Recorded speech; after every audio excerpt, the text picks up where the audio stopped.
Hello, everyone. Welcome to Op India podcast, Reality Bites. I apologize for the delay. There were some technical issues at my end. We have a very special guest today, Mr. Salvatore Babonis. He is an American sociologist and he's the associate professor at Sydney University. Did I get that right, sir? Absolutely right. Thank you.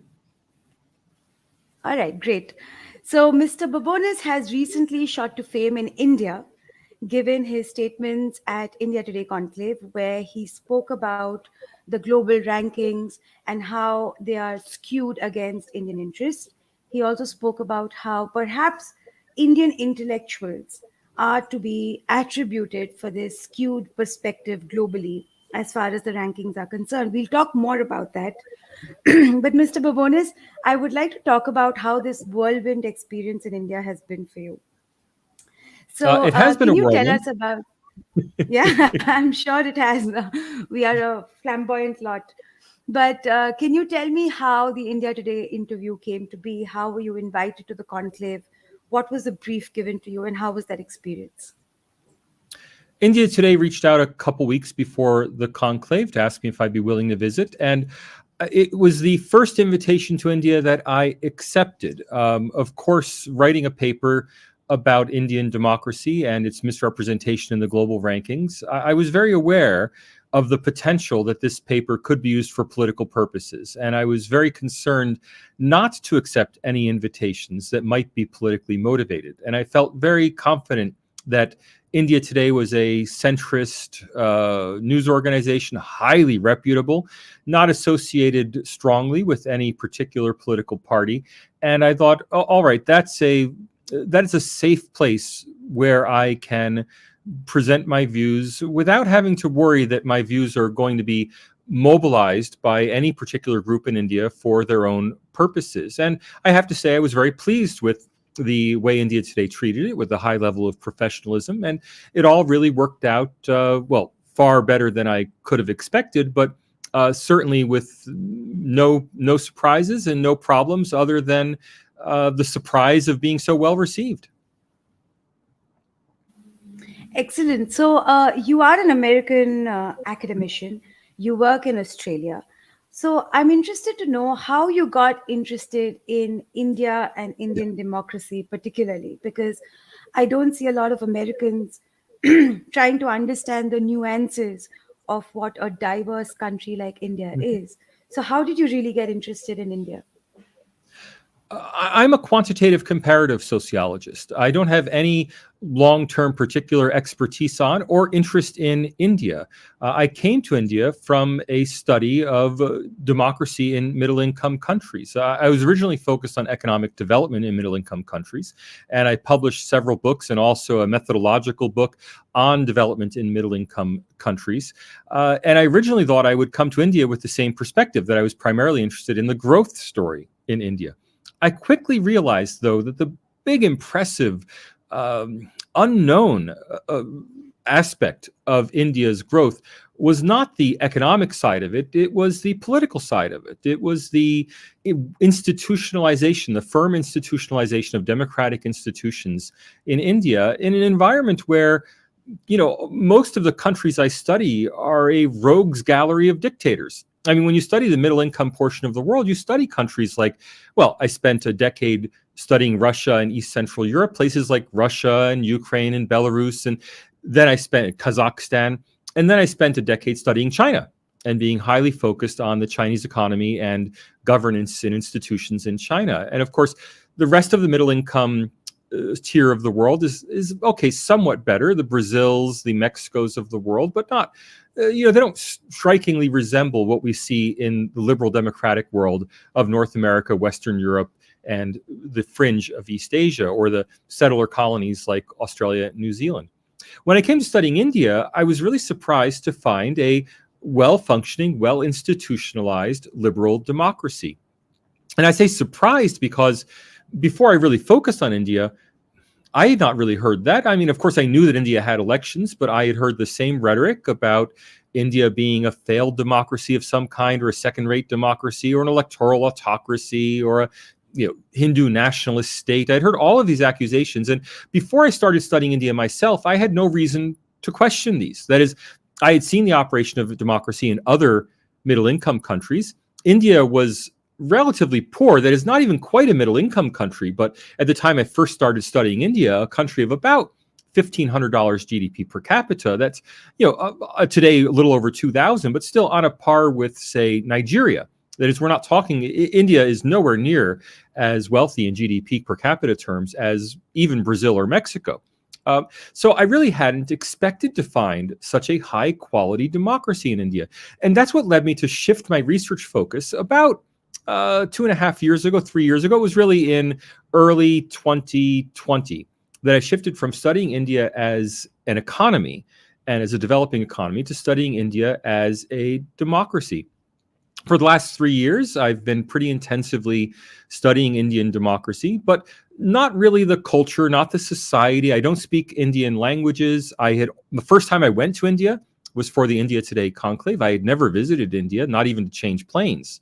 I was studying India analytically. That is, I went to the quantitative data about Indian democracy, and I went back to the foundational documents. So I've been voraciously reading through the independence literature in India, which I've been very impressed by, and I'd love to talk about that more as we go on with the interview. So that led me to the study of India, but to the study of India, not as an Indologist, not as a comparative religion specialist, not as someone who's interested in Hinduism, not as someone who's interested in South Asia, as someone who's interested in quantitative comparative studies. And it's on that quantitative comparative perspective that India is simply extraordinarily successful. I mean, there are no, and I say this categorically, there are no other well-institutionalized democracies of India's level of national income other than India. So I think why Indians took such interest in what you were saying at India Today Conclave is because it's unusual for Americans specifically to come on an Indian platform and speak the language which is not anti-India per se, or not miss certain nuances of Indian democracy and India as a nation. We've seen the US fail woefully at understanding the kind of diversity we have in India, the diversity even of political opinion. So one man's terrorist is another man's freedom fighter. And the freedom fighter perspective of that one man might not particularly be in tune with India's interests. And therefore, when you look at it from the West, the perspective that you get about India is very different. So before you got into Indian research, could you give us a brief on what exactly was your perspective of India? I don't mean to be rude, but was it your usual white man's perspective that these are snake charmers that need to be civilized and who don't have a functional democracy and who don't know how to treat their journalists, their citizens, their minorities, so on and so forth? I'd say even worse. I simply had no knowledge of India. And people may be very surprised to hear this. No interest in India. I mean, I've had so many kind offers in the last 3 months of people wanting to offer me insights on India, wanting to take me on tours of various places, wanting me to visit temples, wanting me to read books. And the fact is, I'm a quantitative comparative sociologist. I want data about India. My knowledge of India was simply that when you download international democracy rankings, for instance, Varieties of Democracy Institute, India's ranked 101. That was the sum total of my knowledge of Indian democracy. I'm aware enough, as a comparative sociologist, I'm aware enough to know what I don't know. So I did not have those misunderstandings or generalizations about India, probably simply because I don't trust that kind of knowledge. So I similarly don't have those perspectives about Senegal. All I know about Senegal is that it's a country in West Africa that I've never visited. And I wouldn't try to have any deeper cultural understanding of a country that I've never visited, where I don't speak the native language and I don't speak the colonial language. How can I know? Now, India, I have learned much more about, but only over the last 3 years. And I've learned it by subscribing to India Today, subscribing to the Indian Express. The Indian Express has actually been my primary news source on India. I have been watching, I think I've watched every Shekhar Gupta Cut the Clutter and National Interest episode for the last 3 years. I've watched at least parts of, I don't watch them all to the end, every Karan Thapar interview for The Wire for the last 2 or 3 years. I think probably going on 3 years now, at least 2 years now. That is, I watch a lot of YouTube content about India, but serious journalistic YouTube content. And I read a lot of serious reporting about India. I'm a big fan of Strat News Global, for example, to understand India's strategic relationships, and of Nitin Gokhale at Strat News Global. So these are journalists who are very serious, very well-informed people from whom I've learned about India. More lately, Rajdeep Sardesai, who interviewed me at the India Today conclave, I've been going back and watching his previous content, and I've learned a lot from Sardesai. Now, I know these names I've been throwing out, some of them are unpopular in some quarters, they're highly politicized. I want to be clear, by saying that I learned from someone, I don't say that I always agree with that person, but I do learn from them. And I do believe in respecting our teachers, just as I expect my students to respect me, even when they disagree with the things I teach them. So I've been learning a lot about India very intensively for 3 years. But before that, no, all I knew about India was its GDP per capita, the name of its prime minister, the fact that it had a prime ministerial. I mean, I do know enough not to call Narendra Modi the president of India. I have seen Western journalists covering India actually make that very elementary mistake. So I knew those basics, that India became independent in 1947. I knew about the horrors of partition, again, in the broad brush sense. But no, I had very little knowledge of India before 2020. Right. So, as I said, I think Indians took so much interest is because it's rare for somebody from America to come and express these views, especially about the intellectual class. Because, pardon my saying so, your profile actually fits the bill of that typical intellectual pretty well.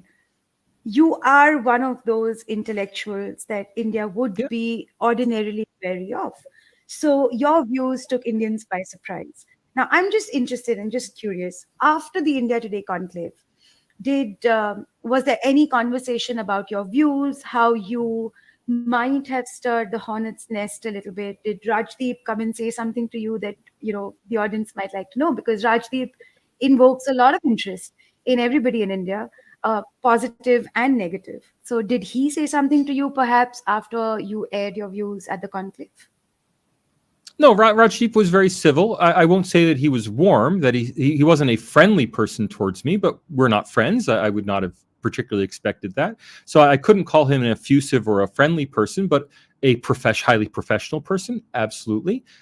He didn't express any kind of annoyance with me or skepticism, or he later did a video on his personal channel expressing skepticism of my views, but that didn't seem to inform his professional approach as a professional interviewer. And he was a very professional interviewer, even to the extent of being willing to be self-deprecating, that is, to let himself look bad in order to get the interview he wanted for his organization.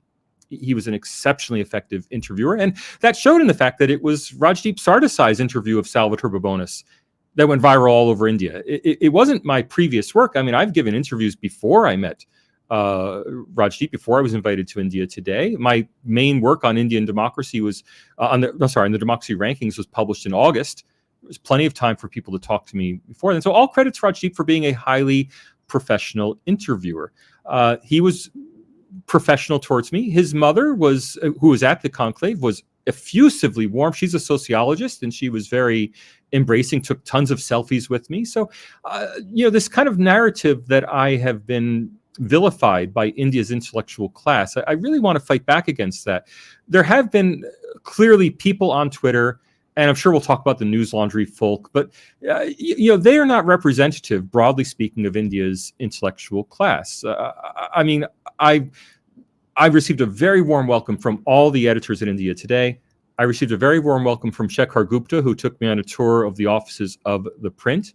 I've received no kind of treatment, again, by reputable establishment intellectuals. I've received no kind of treatment with which I could really hold any kind of grudge or be upset about. Now, they don't all agree with me. Many of them have made that clear. That's fine. People don't always agree with each other. Some have questioned my standing to interfere, so to speak, in Indian affairs, to which my response is that we're all human and we're all interested in everything that's human. If India is the world's largest democracy, well, doesn't that mean that people outside India should take an interest in it? Plus, and if you'll forgive me going on just for one more moment, as an American, everybody's always telling me their opinions about the United States. I've seen nobody hold back because they're not American in expressing an opinion about Donald Trump or Joe Biden or the United States or its intervention. So, if people can talk about the United States, not only can people talk about India, people should be talking about India. Absolutely. In fact, I think the complaint that most Indians have of Western intellectuals, academicians, even the media, is that they view India with a very Abrahamic sort of Western lens and miss the nuances of the kind of diversity we have. The Hindu indigenous population is vilified beyond measure. And we'll come to that because I spoke to you about one of your recent tweets where you said that perhaps one of the reasons why caste is being brought up by Western intellectuals is to specifically vilify Hindus. So we'll come to that. But before we get into that, I would like to talk briefly about your work as far as democracy rankings, global rankings, and India's place in those rankings is concerned, because you said for the past 2.5 years, you've shifted your focus from Indian economy to its democracy. So could you perhaps give us a brief about your research, your work as far as Indian democracy is concerned, and what it really indicates? And then we can go on to the global rankings. India is the only major country. Now, please, nobody nitpick over small islands of 30,000 people or something like that. India is the only major country that has had a record of even 3 decades. Let's not talk 7 decades. Even 3 decades, so let's capture the post-Soviet countries as well, is the only major country that has had even 3 decades of free and fair elections that are broadly recognized by all sides in Indian politics to have been essentially free and fair elections, with peaceful transfer of government between competing parties anywhere in the world, for under about $8,000 GDP per capita. Okay. If you want to find another democracy that has even that bare minimum 3 decades of free and fair elections with transfer in power, you have to go to countries that are 4 times as rich as India. Now, that to me was a truly remarkable fact. Now, we can add on more statistical anomalies there. India is the only post-colonial country, again, major country, to have remained a democracy throughout its entire post-colonial history. We could quibble over the emergency, but fundamentally, the emergency was ended by an election in which Indira Gandhi left power peacefully after that election.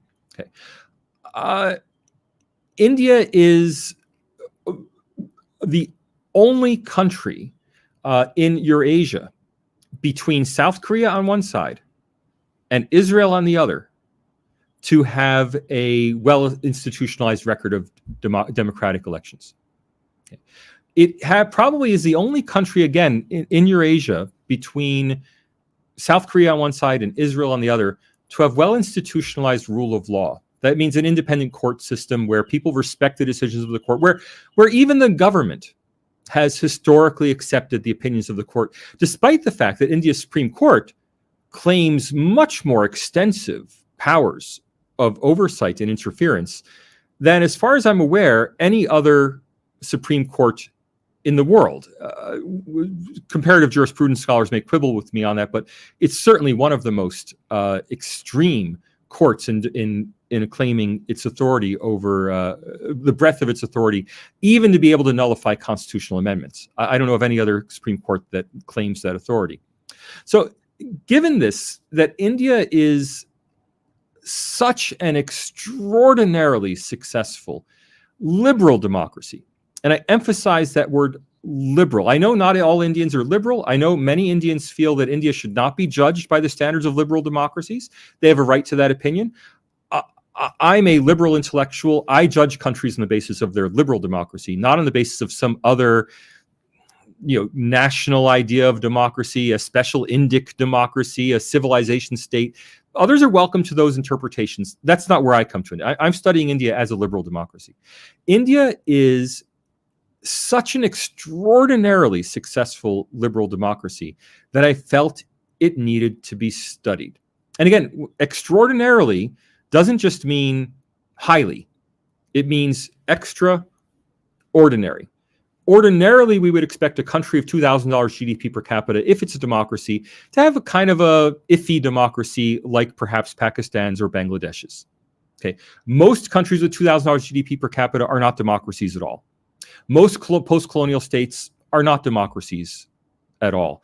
Most of Eurasia are not democracies at all.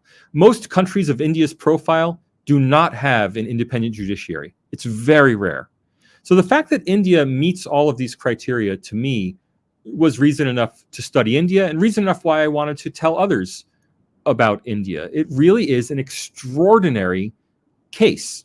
The fact that it has 1.4 billion people and is or is soon to be the largest country in the world just makes it all the more important that we would study India for lessons that we could learn for the rest of the world. So I think the confusion about how India is viewed comes from perhaps the very definition of democracy as well. So as an academician, how would you define democracy itself? Is it just the fact that the people have the right to exercise their franchise, their electoral franchise freely and fairly, and that there is a government which comes to power based on the will of the people? Or are there other indices as well that we need to consider when evaluating democracies? For example, the judiciary, the media, the law and order, and all of that. So how would you perhaps define democracy when we are talking about just how free democratically India is? There's a famous quote about democracy from an American journalist who lived about a century ago called H.L. Mencken. He said, democracy is the theory that the people know what they want and deserve to get it good and hard. Now, that was a bit of a joke. He was saying that what democracy is people make stupid decisions and they've got to live by their stupid decisions.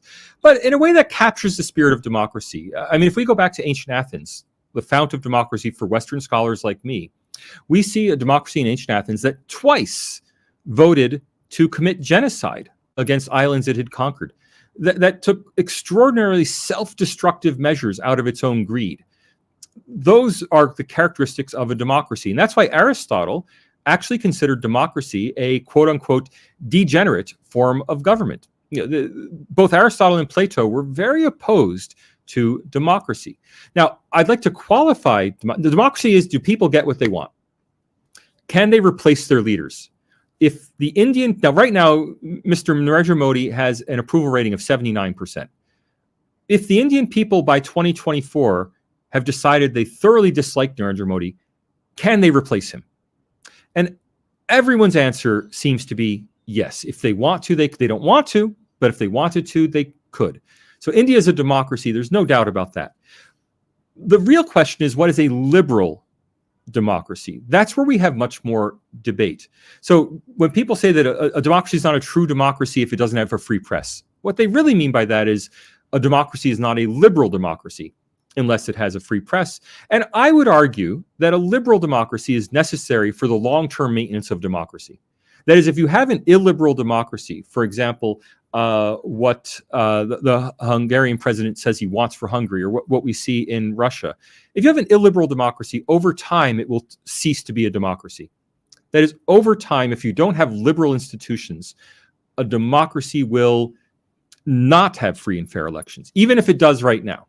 Okay, so Viktor Orban, Vladimir Putin, there's no real guarantee that in 10 and 20 and 30 years, for Vladimir Putin even today, that there would be free and fair elections because it lacks those liberal institutions.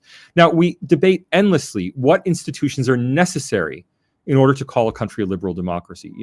Free press, okay, we pretty much all agree that it needs a free press because people have to have information about who they're voting for. Does it have to have a academic freedom? Well, that's more iffy. I mean, academics, of course, like me, love academic freedom. Is it necessary for democracy? Many people would claim it is. It's hard to say. Freedom of religion. Well, I tend to think freedom of religion is important for a democratic country. But there are many people, especially in Muslim majority countries, who would argue that no, you can have a democracy in a country where there is only one state religion.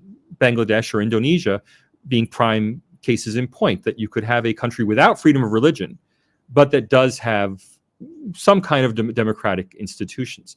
For me, liberal democracy would include freedom of religion. But then we get into other things. So, I have a colleague at the University of Sydney who insists that you don't have a democracy unless you have universal health care.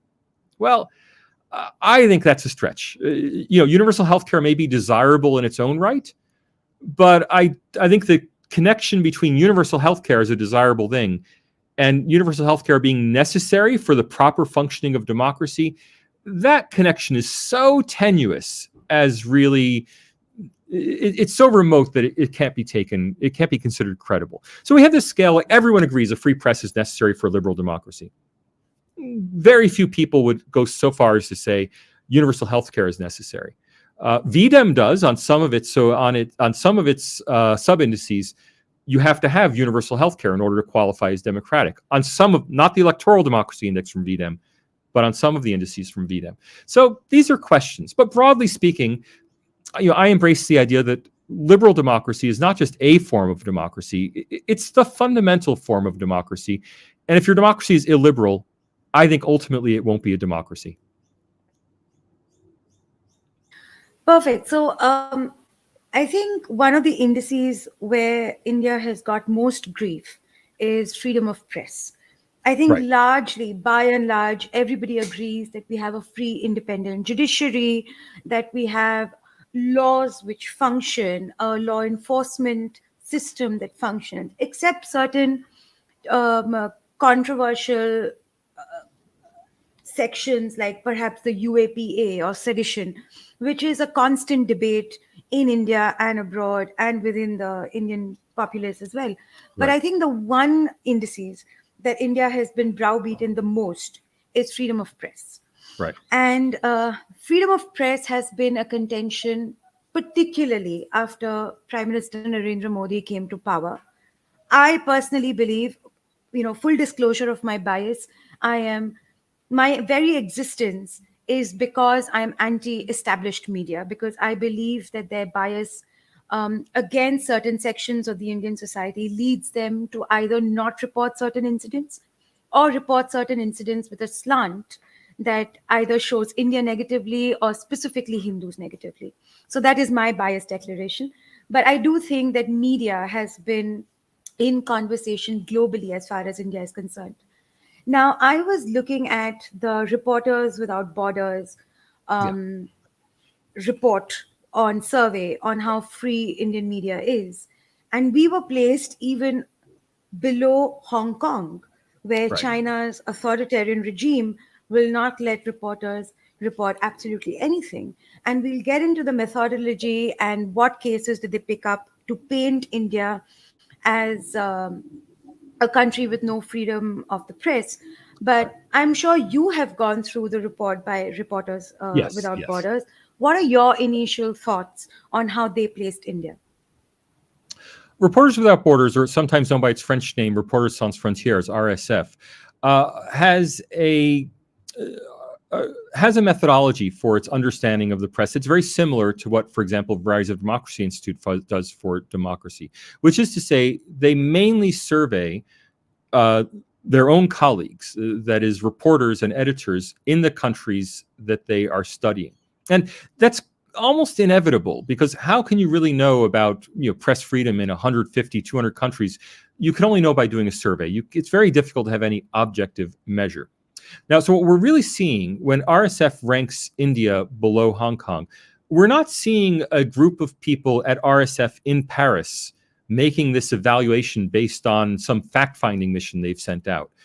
What they've done is they've sent a questionnaire, a detailed questionnaire. Again, it's not as simple as how would you rate the press in India 1 to 100. They've sent out a detailed questionnaire about government interference in the media, safety of journalists, can you report on what you want to report, will there be repercussions for your reporting. They've sent out this detailed questionnaire to journalists in India and journalists in Hong Kong. The journalists in India have rated their own country marginally lower than the journalists in Hong Kong rate Hong Kong. Now, that's shocking. It's certainly untrue. I can't say, as an academic, I can't say, is it untrue because India, in fact, is much better than Indian journalists say? Or is it that Hong Kong is much worse than what Hong Kong journalists claim it is? I can't say that for certain. However, there's so much alignment between what happens in the RSF survey, what happens in the Varieties of Democracy Institute survey, what happens in the Freedom House survey, what happens in essentially all of these surveys of professional intellectuals in India versus other countries. There's so much parallelism in their answers that I'm pretty sure that the problem is that Indian journalists, at least those Indian journalists who were identified for participation in the survey, which is probably a small number, I don't know the exact number, those journalists seem to believe, or if they don't believe it, they report that India is far worse than it actually is. Now, without access to the original survey instruments, we can't say for sure. We don't know exactly what people are answering. But it does seem unlikely that India really is as bad as, quote unquote, they say it is. Now, again, these are almost certainly elite English language journalists. It's very unlikely that journalists working in Hindi or in India's regional languages would have been surveyed by RSF. It's very likely that people being surveyed are the elite of the elite. That is the best known, those journalists in India who speak at international conferences about the state of journalism in India. So it's unlikely to be ordinary journalists in India. So, for example, if an Indian journalist wins an award in the United States, wins a major award from the Pulitzer Prizes or somewhere, well, that journalist is much more likely to be identified as someone who would be in the survey. Okay. All of that said, I do want to read you something direct from the RSF report. Okay. The perception, journalists do not face violence or arbitrary detention, but the perception of their security situation is no less worrying. In a 2021 study, nearly 90% of them said they feared, quote, an increase in threats, harassment, or intimidation, starting with threats from the government. Now, I'm reading you that is not from the India page at RSF. That's from the Australia page at RSF. So, in the imagination of Australian journalists, 90% of Australian journalists feel they're being intimidated by the government in Australia. Now, when it's Australia, we take that with a grain of salt, right? No one takes that serious. Yeah, we see it, we laugh about it, we make a little joke about it, and we move on. Just like we move on when Joe Biden says that his opponents are literal fascists, we know that it's not true. We move on. When people who have very little knowledge of India hear similar things, so if that same quote had been in the RSF page for India, Western academics, Western journalists, Western authorities would take that very seriously indeed.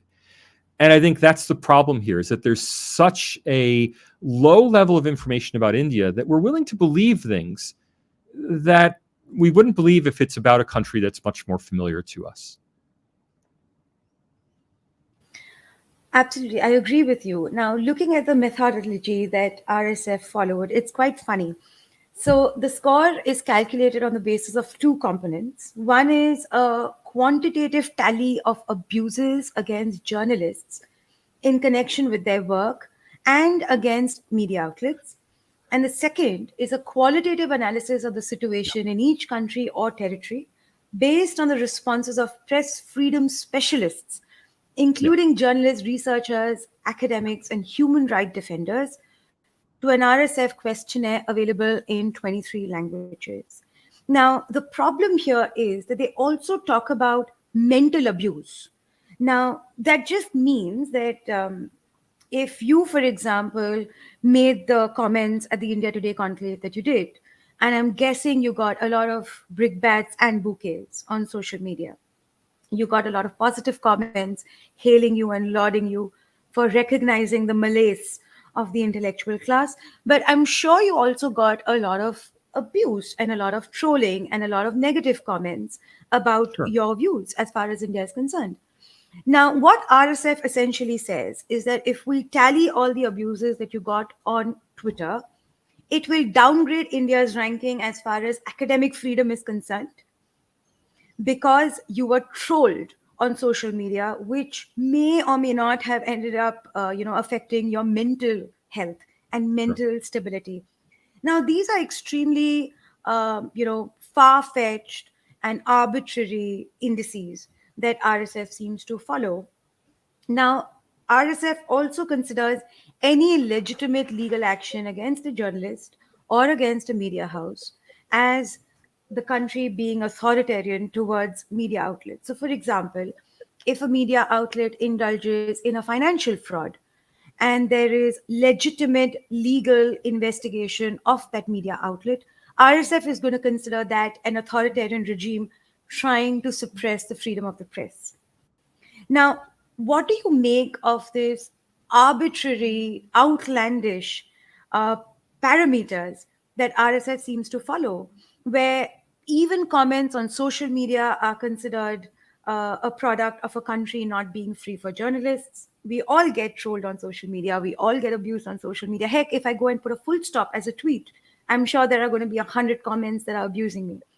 So we all get trolled, we all get abused, and no country can be barred from taking legitimate legal action if they find irregularity or illegality in the functioning of a journalist or a media outlet. It doesn't give them a free pass to commit illegality simply because they're journalists or simply because they're a media organization. So, what do you make of this? Do you see some sort of a conspiracy as far as these arbitrary parameters are concerned? Because even on these parameters, India seems to be ranked lower than even Afghanistan, even Pakistan, and countries which are provenly authoritarian. So, what do you make of these parameters? First, I want to be clear that's a loaded question. And you've characterized RSF's metrics as outlandish and arbitrary.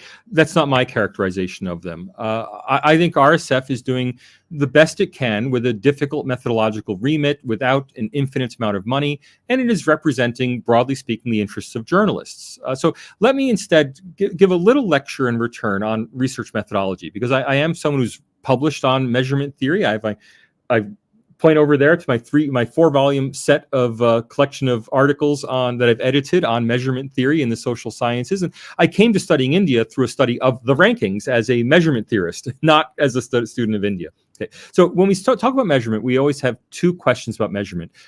Is it reliable? And separately, is it valid? Now, you're questioning the validity of these metrics, but your questions about the validity of the RSF metrics would be the same validity questions in Pakistan, Afghanistan, in Senegal, we mentioned. I mean, these questions about the validity of its metrics, well, that could affect any country, right? So there's nothing particularly negative about India that has to do with this question. So you could say RSF's press freedom metric doesn't really measure press freedom. What it really measures is, are journalists happy? And I would say, all right, well, that's a reasonable criticism.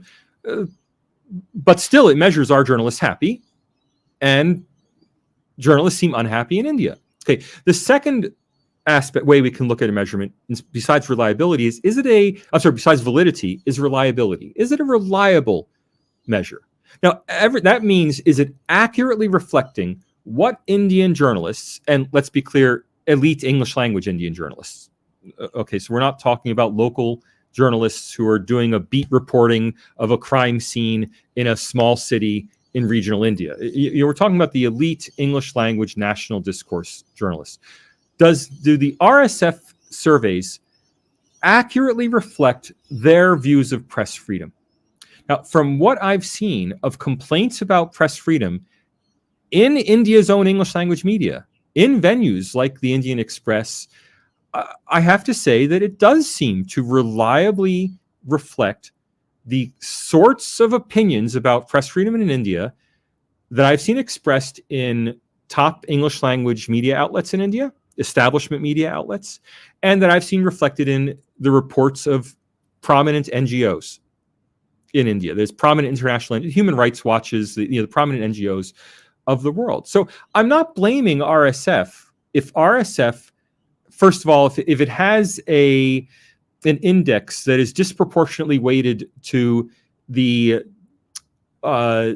interests of journalists, all right, they're a journalist organization. That I'm not going to criticize them for that. I might mildly criticize them for that, but I'm not going to make a big deal of it. I would only note it. Second, I'm not going to criticize them if they seem to accurately reflect the views of the people they're surveying. And I want to emphasize, those are the right people to survey. Now, I mean, you yourself have identified yourself as an outsider journalist, as someone who is doing journalism because you feel the establishment journalism is not accurately reflecting India. Well, you're not the sort of person, if I were RSF, you're not the sort of person I would survey. You're an outsider journalist. What I would want to survey in the 150, 200 countries I survey are the establishment of the establishment, the major high circulation national newspapers and news outlets, the major NGOs, not the minor local NGOs, but the human rights watches of the world, right? The big NGOs that operate in the country or have programs about the country. And as far as I can tell, RSF is accurately, I mean, I can't say how accurately within a decimal point, but seems to be broadly accurately reflecting these views. That's why that comment I made that went viral and that was so controversial at the India Today conclave, that it's India's intellectuals who are anti-India. That's why I said that, because I do believe that the problem is not with the rankings. There are minor problems with the rankings, but we could quibble with anything. The major reason why India is misrepresented on the rankings, the democracy rankings, the press freedom rankings, the religious freedom rankings, the main reason is not the rankings. The main reason is the people who are answering their surveys. Yeah, we'll come to the intellectuals and how they are representing India or not representing India a little later. But I completely agree with you that, perhaps they are surveying more if journalists are happy or not, and if journalists are broadly okay with the way their industry is functioning in a given country. But your assertion that all of these matrices apply equally to all countries and therefore they would reflect or measure all countries equally and fairly, I have a bit of a contention with that, and I'll tell you why.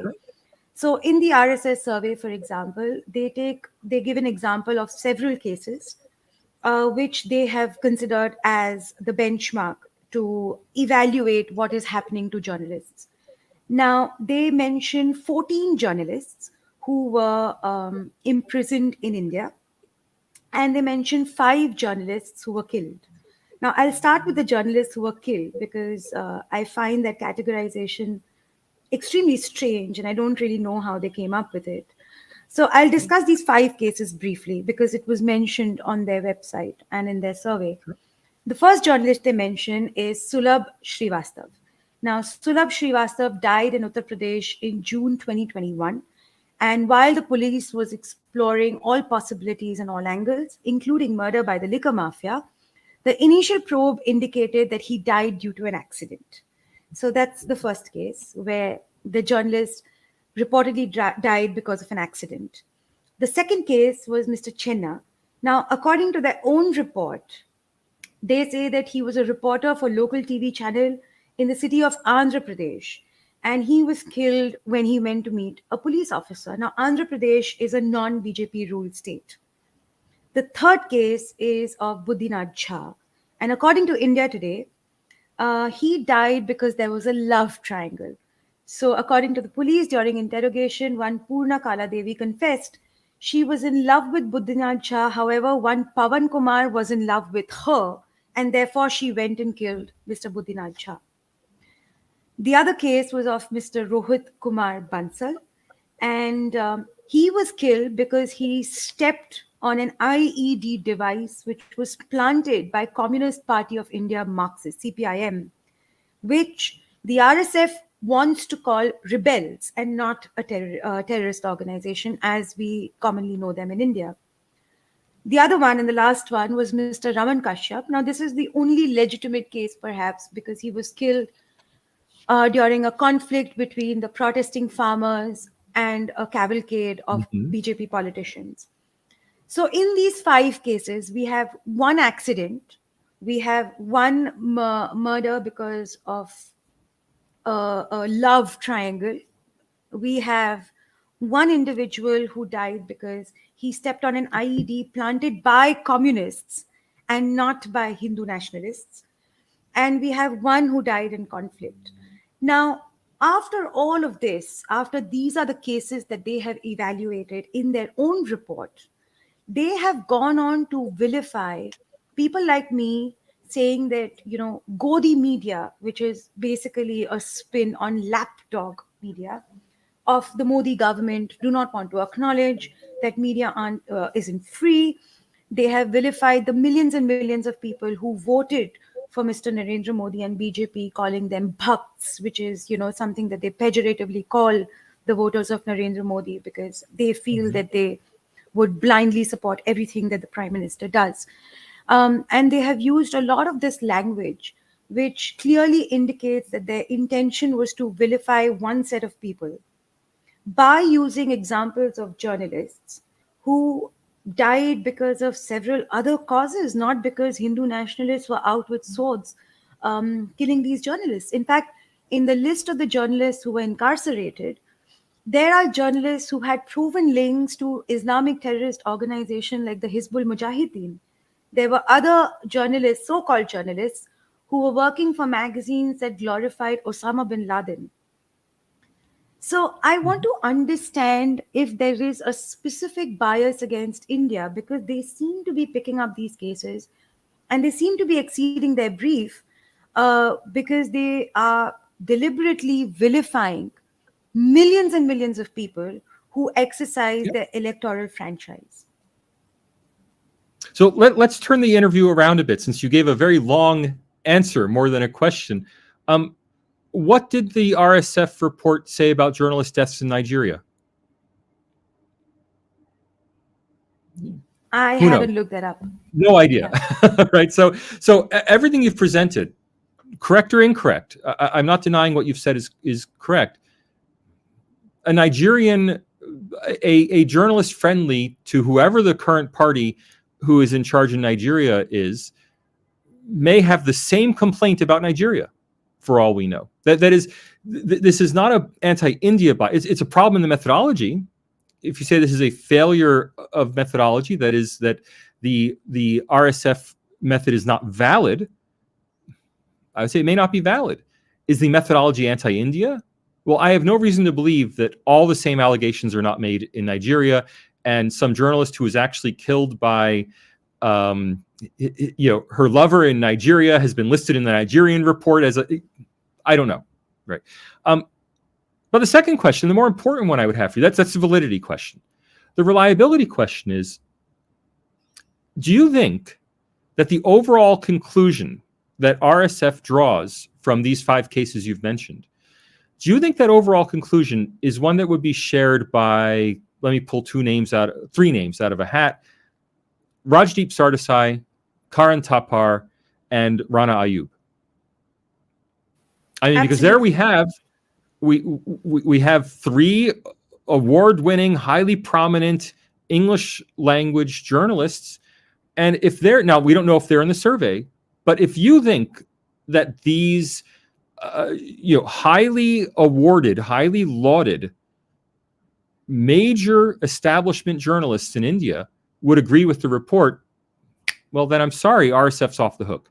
Because even though you might believe that the report is objectively wrong, and I would encourage you to do what I've done with my democracy rankings paper, to publish a report. You probably have published a report in Up India saying, here is where the RSF report is objectively wrong. Maybe it is objectively wrong. I don't know that. Okay, what I do strongly suspect is that the RSF report broadly reflects the viewpoint of the people it is designed to reflect. And that's why we come always back to this shocking allegation that I made at the India Today conclave. It's India's intellectuals who are anti-India, not the international organizations that are anti-India. It's not a conspiracy Absolutely. from outside India, it's a conspiracy from inside India. Absolutely. I completely agree with you.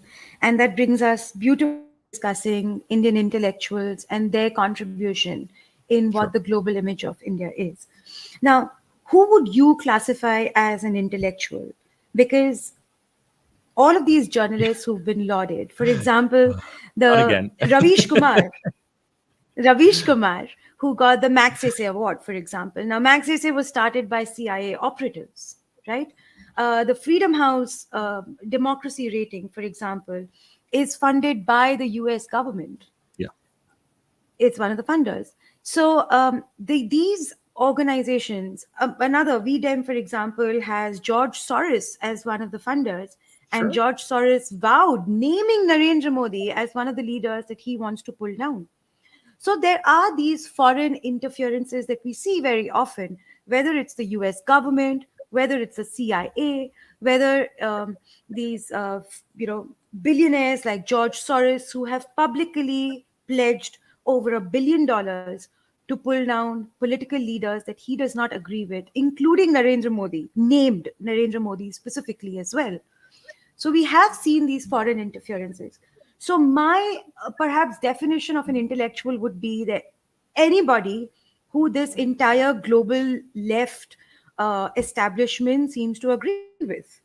Anybody, as dumb as they possibly can be, would be considered an intellectual if they toe the line of the US government, of the CIA, of billionaires like George Soros, of all of these organizations, liberal left organizations that want to peddle a certain narrative, not just about India, but about every issue across the globe.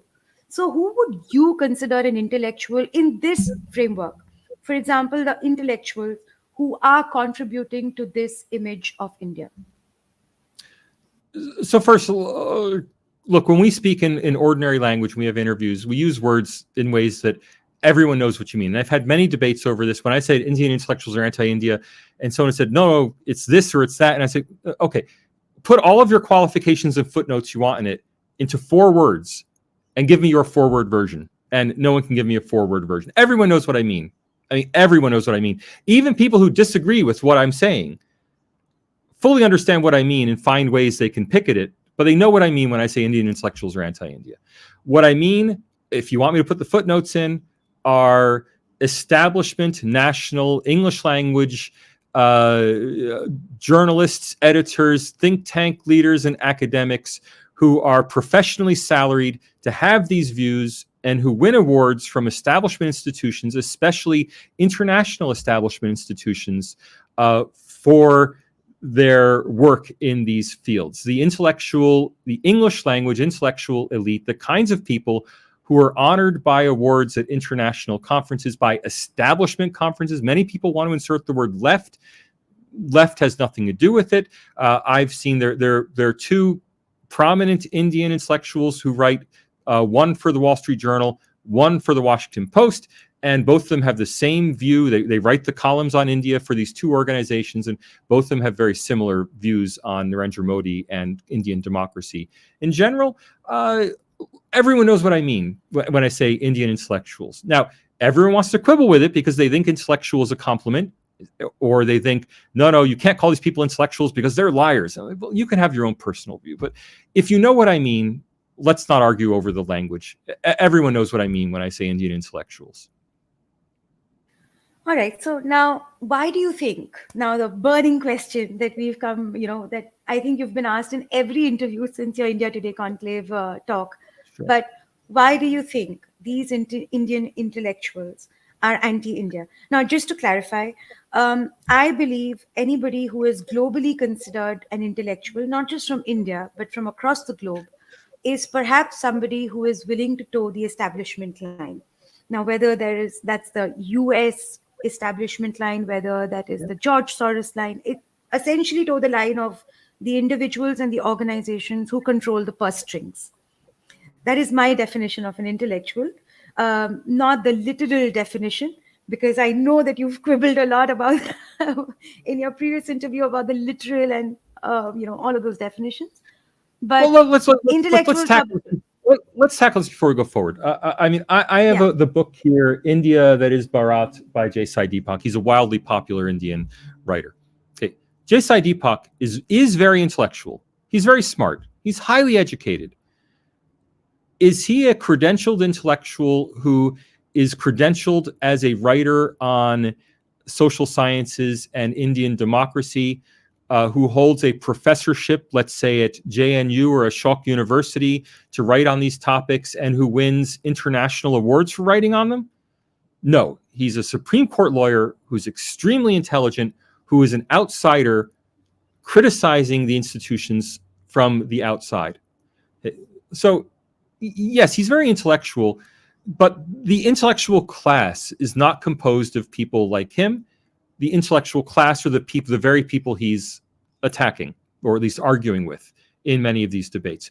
If we contrast him with someone like I can't believe I just blanked on the name, the honorable representative for Thiruvananthapuram, our Congress party. Shashi Tharoor. Let's take Sorry. this for it. So- Yeah. so For a if we- moment, let's forget about Shashi Tharoor. But Okay. somebody's asked who is the WSJ Indian, because she would be I considered forget. an I intellectual. apologize. I'm forgetting his name. The columnist. He's the American Enterprise Institute, a columnist for the Wall Street Journal who studies India. All right, but You know, please go on. we could look it up quickly. So if we look at someone like Shashi Tharoor, he is a highly credentialed intellectual who authors books that are establishment books that, you know, he's lauded. He's invited to Oxford to give speeches. You know, so Shashi Tharoor, absolutely an establishment intellectual.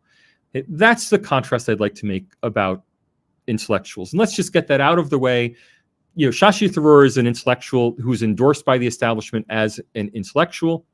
Jai Sai Deepak is not. Now, the Wall Street Journal author on India, I can give you in a second, and I'm sorry that I forget names. We do these things live, and we sometimes forget. So the person I was trying to think of is Sanandan Dume. So Sanandan Dume, again, highly credentialed intellectual. I don't know if he's Indian or Indian American, but he is of Indian extraction, and is, you know, just as skeptical about, not just as skeptical, but is highly skeptical about Indian democracy. And he's clearly on the right in the American sense. That is, he works for the American Enterprise Institute. He's pro-business. He writes for the Wall Street Journal. So this is not a straight left-right thing. Although in Indian politics, you may call these left and right. They're different lefts and rights in every country. Okay, so let's just get all of that out of the way. Everyone knows who I mean when I say the intellectual class. You know, so let's move on from that. Why are they? You and I agree on the definition of intellectual, though. I just like to clarify that you and I completely agree. Okay. Please go on. Why are they, quote unquote, anti-India? Again, anti-India is a shorthand. I'm sure in their hearts they're very patriotic. They're very pro-India. They want what's best for India. You know, a Dume or a Shashi Tharoor or even a Rana Ayub all seem to be people who genuinely want what they believe is best for their country. So they're not literally anti-India. When I say anti-India, again, that's a verbal shorthand. I wouldn't put it in writing, but I would say it out loud, again, because everyone knows what I mean, which is to say they are people who are denigrating Indian institutions in public, and especially outside India in Western venues. So they may be very patriotic. I'm not saying the Indian term of art is anti-national. I don't know. I don't have any reason to believe that they are anti-national, which I know is used as an insult in India. But they are denigrating India in international venues. Why are they doing so? I strongly suspect. I can't know. I can't peer into their hearts. But based on my broader experience of humanity, you know, and I think everyone's experience of humanity, people tend to take their own personal beliefs and extrapolate them to society as a whole. So in America, we see the same thing. If someone doesn't like Donald Trump, it's not just that they don't like Donald Trump, it's that American democracy is in danger. And then if someone doesn't like Joe Biden, it's not that they don't like Joe Biden, it's that Joe Biden has become a dictator who's destroying American democracy, right? So we take our personal views and we generalize them. And I think intellectuals are no more or less prone to that than anyone else. The difference is that intellectuals have a platform from which to do it. And so it's incumbent on intellectuals to be very careful to separate their personal views from their professional pronouncements. And unfortunately, I would say very few people have the self-discipline to do that. And then today we've seen a trend in the last 20 years or so, since the turn of the millennium, to many intellectuals feeling that they shouldn't even try to do that. That is, many intellectuals have come to believe that subjective experience is more important than objective analysis. And so they may not just feel that, no, my subjective opinion is objectively true. They may feel there's no such thing as objective truth. What I should be talking about is my subjective experience. Now, that's been a broader trend in Western and especially American intellectual discourse for especially the last 20 years. So Indian intellectuals are just doing what intellectuals worldwide are doing, which is they seem to conflate their own political preferences with their analysis of democracy itself. And if you'll just give me one more moment, I think that's very dangerous for a country like India, which is not so well known in the outside world. Because once that conflation takes hold, even when the government that these intellectuals may not personally like, even when the BJP is gone, and the BJP will be gone someday, and there will be another government in India, that misunderstanding of Indian democracy will remain. That is, the next party in charge will also have this burden to bear that the world has become convinced that India is not a real democracy. And that's a bad thing for India.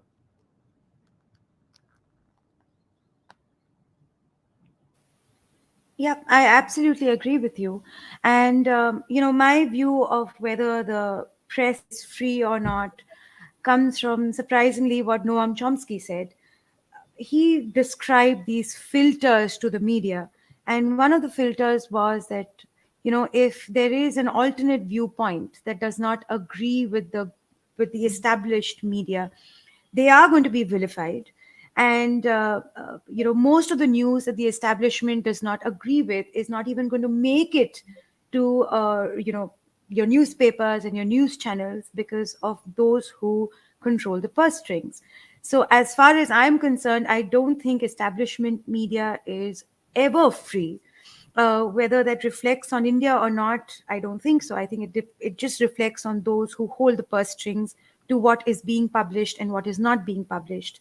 Now, you said something very interesting in one of your interviews. You said that the global elite and the global intellectual class, now please, I'm paraphrasing, so correct me if I'm Sure. wrong. You said the global elite and the global intellectual class essentially looks for sections that they can speak up for. Yes. Now, in the US, for example, they talk about the African American community, and they say that they are being vilified, they are being, oppressed by the white community, and they vilify the white community as being white nationalists. Now, I believe that the US or the Western perspective of India is rather, they look at India from the same lens, and they look at the far more complex relationship between Hindus and Muslims from the white-black paradigm, which is why they believe that Muslims are being oppressed in India by the Hindus.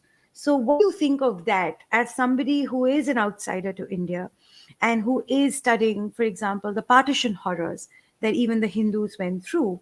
Where do you stand on that? And what do you think about that? Do you think that the West is looking at India from the narrow prism of racial tension that the US sees, and therefore they're not being able to really understand the historical oppression, perhaps, that the Hindus have faced at the hands of first the Islamic invaders, then colonizers, and therefore our relationship in society has been crafted through thousands of years of that paradigm. So what do you think of that? There are three separate questions there. So let me start with the idea of the useful minority in speaking for others. I'm very opposed to the idea of people speaking for anyone other than themselves, and people who want, and I've had many people want to cast me as a spokesperson for a certain group in Indian society. I'm not speaking, I'm pointing to all of you out there, I'm not speaking for you. You speak for yourselves. In a democracy, everyone gets one vote. Everyone speaks for themselves. I'm speaking for me. Okay. But there are many intellectuals who want to gain authority by speaking for others. So, for example, to use my own country as an example, Joe Biden wanted the authority to speak for African Americans to such an extent that he said, if you're voting Republican, you ain't black. You're not real African American. And African American, especially African American men who've become conservatives, so Clarence Thomas in the US Supreme Court, have been extraordinarily vilified for daring to have an opinion contrary to what those who want to speak for them have. Because there are people who want to be the self-appointed spokespeople. They're by themselves, they may not have much authority, but if they can speak for 40 million African Americans, that gives them a lot of authority. Now, in much the same way, and I'll make this personal for Indians, and again, I don't want to insult anybody or upset anybody. I know B.R. Ambedkar is very highly looked up to in India. But where did his authority come from? It didn't come just from the fact that he was a highly educated, Columbia University, law-educated intellectual who had a strong voice in India. He actively sought to speak for India's Dalits. Right? Now, we might question what gave him the right to speak for Dalits. Can't Dalits speak for themselves? And in the same way, Jinnah wanted to speak for India's Muslims. He didn't want India's Muslims to have a one person, one vote, each individual person being able to speak for him or herself. He wanted to speak on behalf of India's Muslims. And I think this is a recurring problem of the intellectual class, of intellectuals wanting to gain authority by speaking for somebody else, and thus the trope that they are speaking for the voiceless.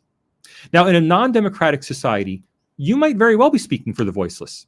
That is, if you're in a society where people can't vote, maybe they do need an intellectual to step up and speak for them. Maybe Ambedkar was needed in British India because Dalits could not vote for the most part in British India. But in today's India, everybody has the same vote. All adults are citizens have the same vote. So no one needs to speak for anyone else. And that's, for me, the biggest red flag. Whenever I see that, someone says, I'm speaking on behalf of India's oppressed so-and-sos. I'm speaking on behalf of Australia's oppressed so-and-sos. America, I say, no. If you were in China, sure, we need the Dalai Lama to speak on behalf of oppressed Tibetans. Why? Because we can't, Tibetans in Tibet can't express themselves politically. Everyone in America, India, or Australia has the same ability to express themselves politically. Okay, so there's no need for someone to speak for others. Now, that desire to create a narrative that there are oppressed peoples derives from the desire of intellectuals to want someone to speak for. Lenin knew that he was nobody, just as Vladimir Ilyich Lenin. But as the spokesman for the workers of Russia, he was somebody. Who was he? He was, he could speak on behalf of the workers. Right? That whenever people claim that, be very wary. And I'm always very wary of their motives. Now, that's why I've repeatedly said in interviews, often I'm criticizing people who would be spokespeople for India's Muslims, or people who would be spokespeople for India's Dalits. No, I may criticize the spokesperson. I'm not criticizing India's Muslims. I'm not criticizing India's Dalits. And the same for Hindus. I mean, India is a majority Hindu country. Forgive the term, caste Hindus or non-Dalit Hindus.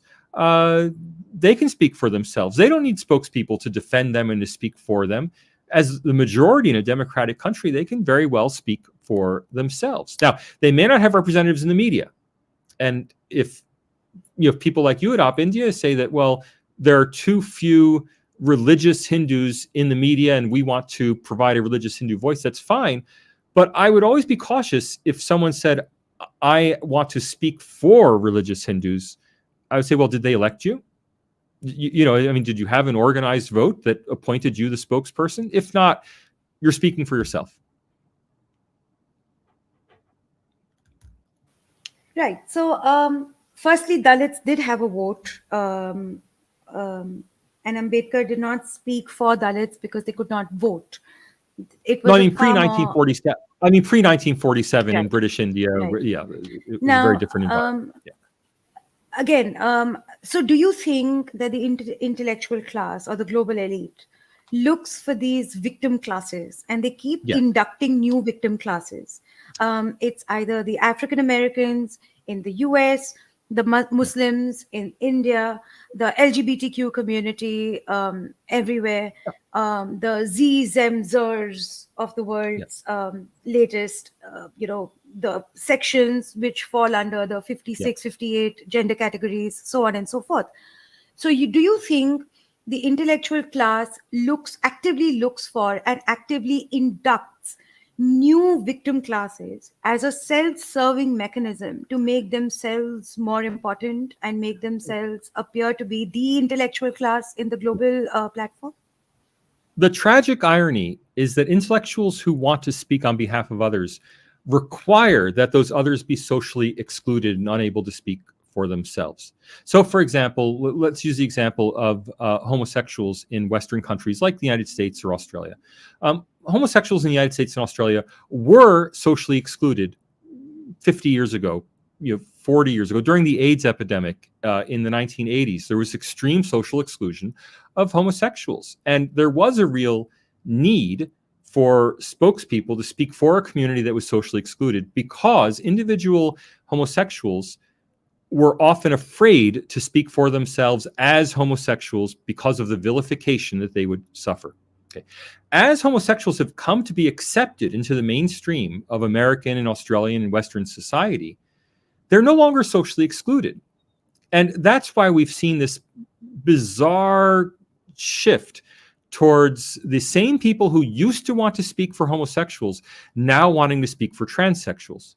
Because transsexuals are a socially excluded minority. I mean, it's very difficult being transsexual in a Western society. I mean, for all of the politics around it and the celebration of transsexuality, it is still very socially awkward to be transsexual in a mainstream organization in a Western society like Australia or the United States or UK.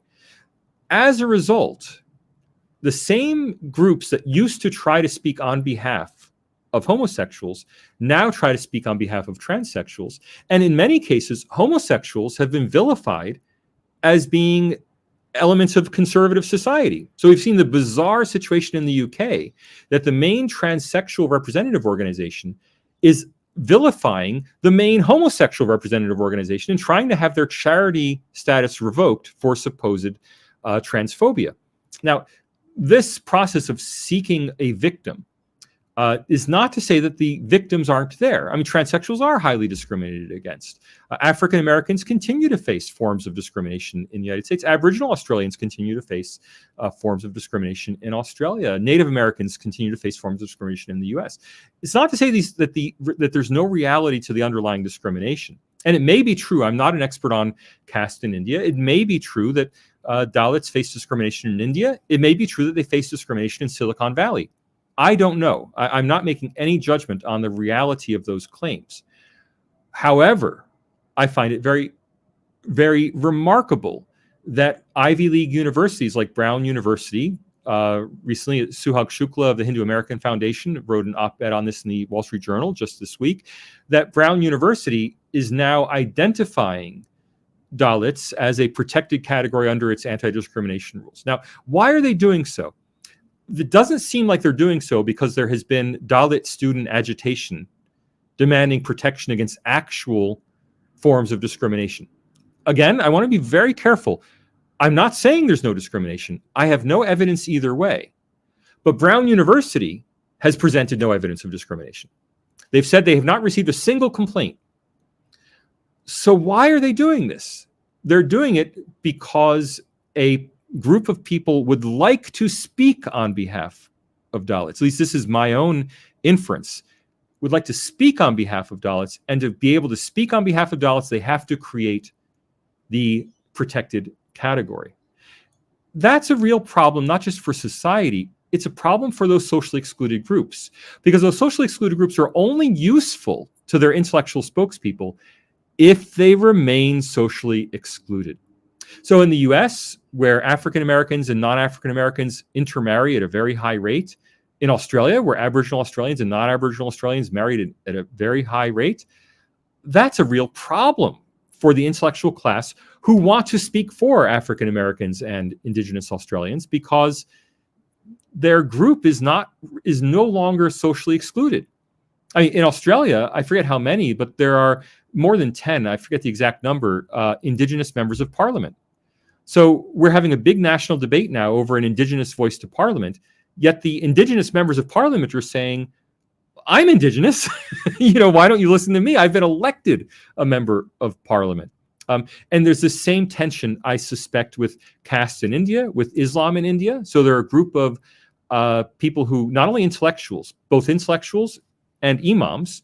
So you see this strange alliance between secular intellectuals and highly conservative religious imams who are allied for the same purpose of speaking for a Muslim community in India, whom they assert is a community, right? To the extent that Indian Muslims integrate successfully into Indian society, there will no longer be any excuse for someone who wants to speak for Indian Muslims.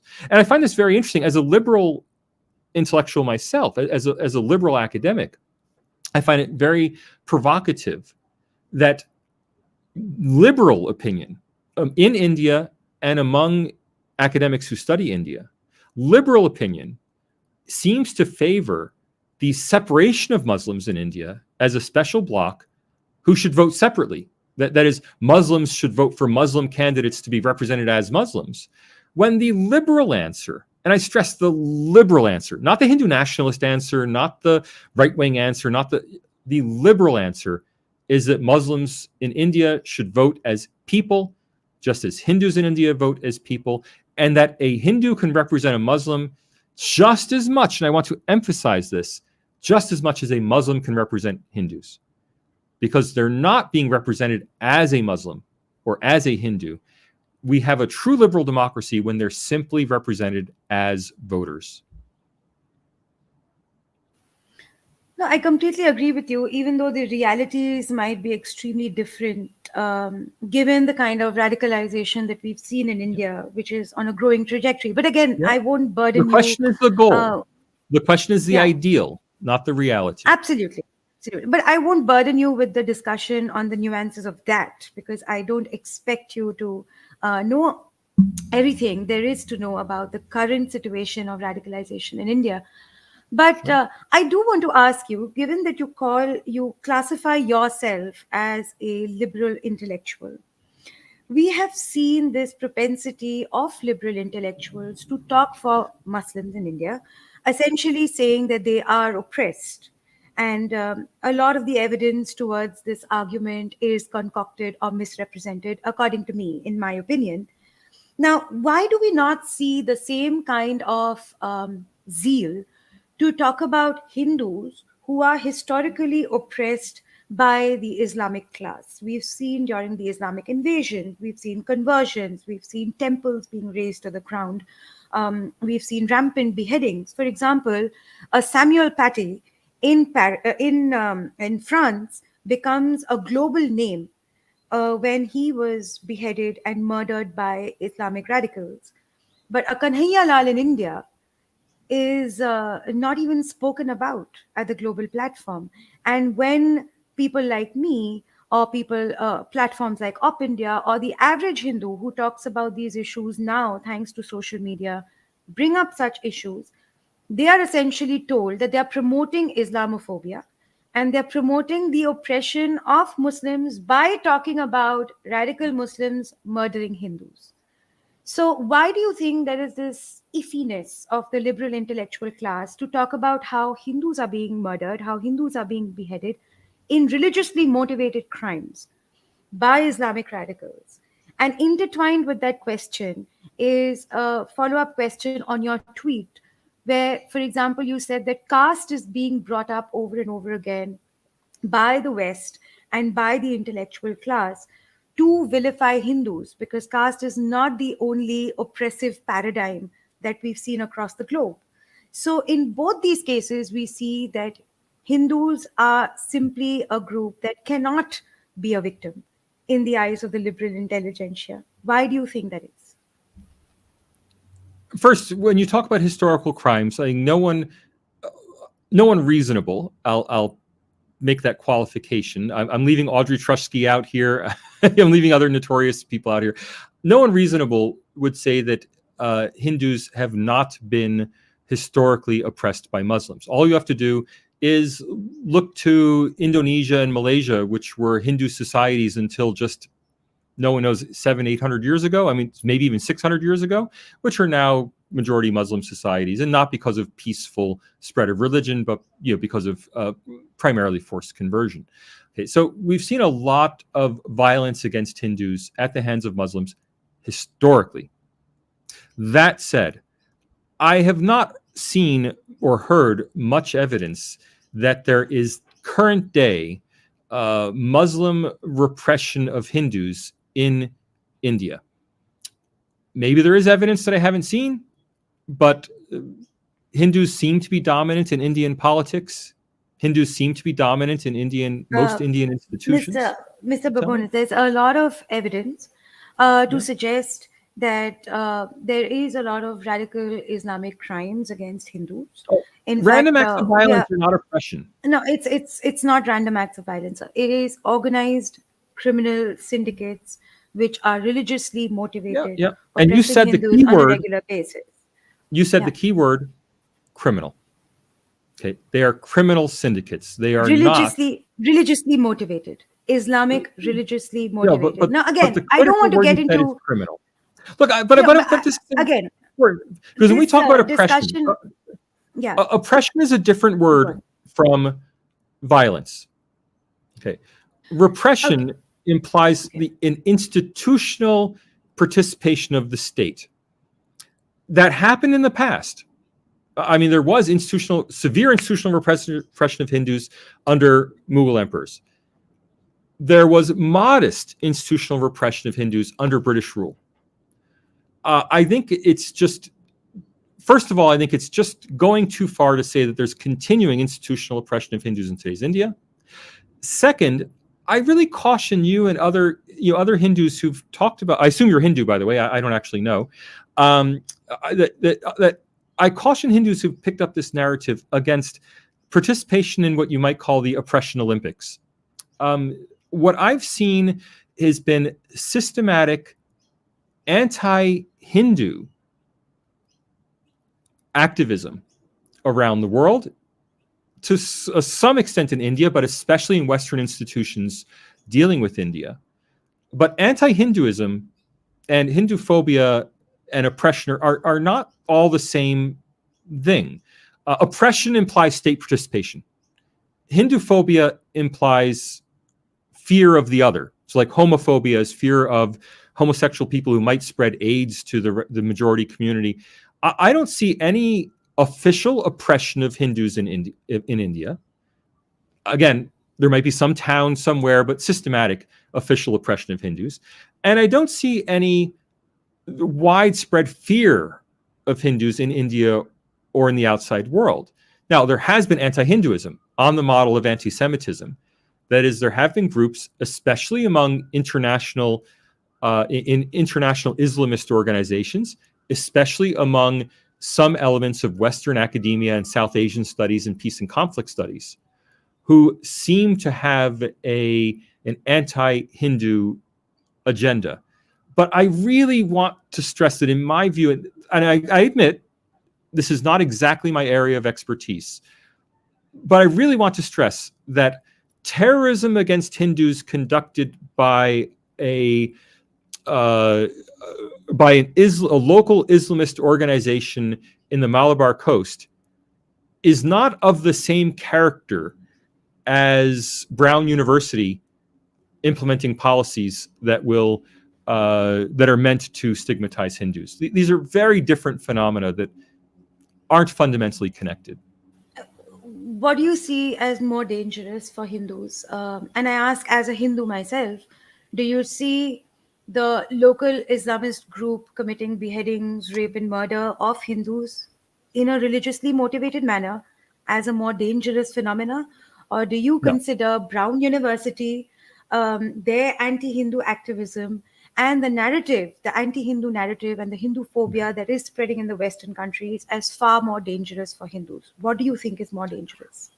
For individual Hindus, obviously the violence is more dangerous. So if we look at, say, the plight of the Kashmiri Pandits, the individual violence directed against them by Islamist terrorists has taken a toll on that community and on those individuals. However, it doesn't threaten the Hindu community broadly speaking. That is, the Hindu community broadly speaking still holds the levers of state power, of the establishment. Whatever you may think of the journalists who form the Indian journalistic establishment, they are overwhelmingly Hindu or of Hindu background. I don't want to get into debates of who's a real Hindu, if they identify themselves as Hindu, and I think most of them do, I don't think there's any reason to question that. So when we look at the institutional threat to Hindu institutions, yes, then the more dangerous thing is the spreading global anti-Hinduism, which has allies within India. So, for example, we see strange things in India, strange outcomes in India over, say, control of religious institutions, where Muslim religious institutions are free from state control, while in many states in India, Hindu religious institutions are under state control, and thus anti-Hindu rhetoric, even in sometimes spread by Hindus, people who are personally Hindu, that rhetoric and those institutional linkages can ultimately harm Hindu institutions. Okay, so to distinguish between those two levels, obviously, violence against individual people harms individual people more directly and more viscerally. But as a broader historical trend, no matter how many individual Hindus are killed by individual acts of terrorism, India is still going to have more than 1 billion Hindus, right? There's not going to be a new genocide of Hindus in India. That's simply not going to happen. The state institutions are not going to allow that to happen. But there is an institutional threat to institutional Hinduism in India, and especially outside India among the diaspora. Yep, I come from a different school of thought. I still think that a genocide of Hindu community is possible and perhaps right on the horizon, because we do see this strange sort of a nexus between the left, the liberal, and the Islamist take shape across the globe.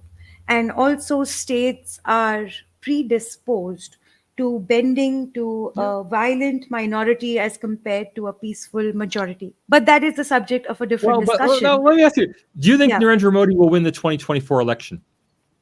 I do. Do you think then that under Narendra Modi's governance in the next 6-7 years that he will be at the head of government, that there's going to be a genocide of Hindus in India while Narendra Modi is the prime minister? You said it's just on the horizon. Well, Yeah. that strikes me as incredibly unlikely that Narendra Modi and the Indian security forces are going to allow this to happen. And that's why I push back against this kind of rhetoric, because I think Mr. Babones, credible.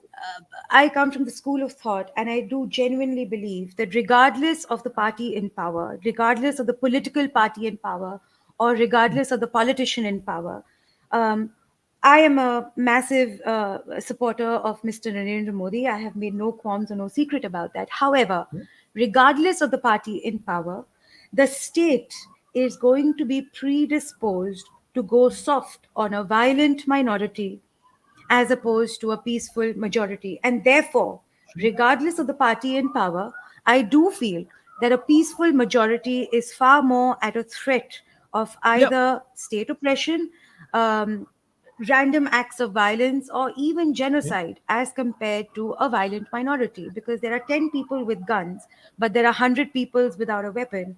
Guess who's going to be murdered?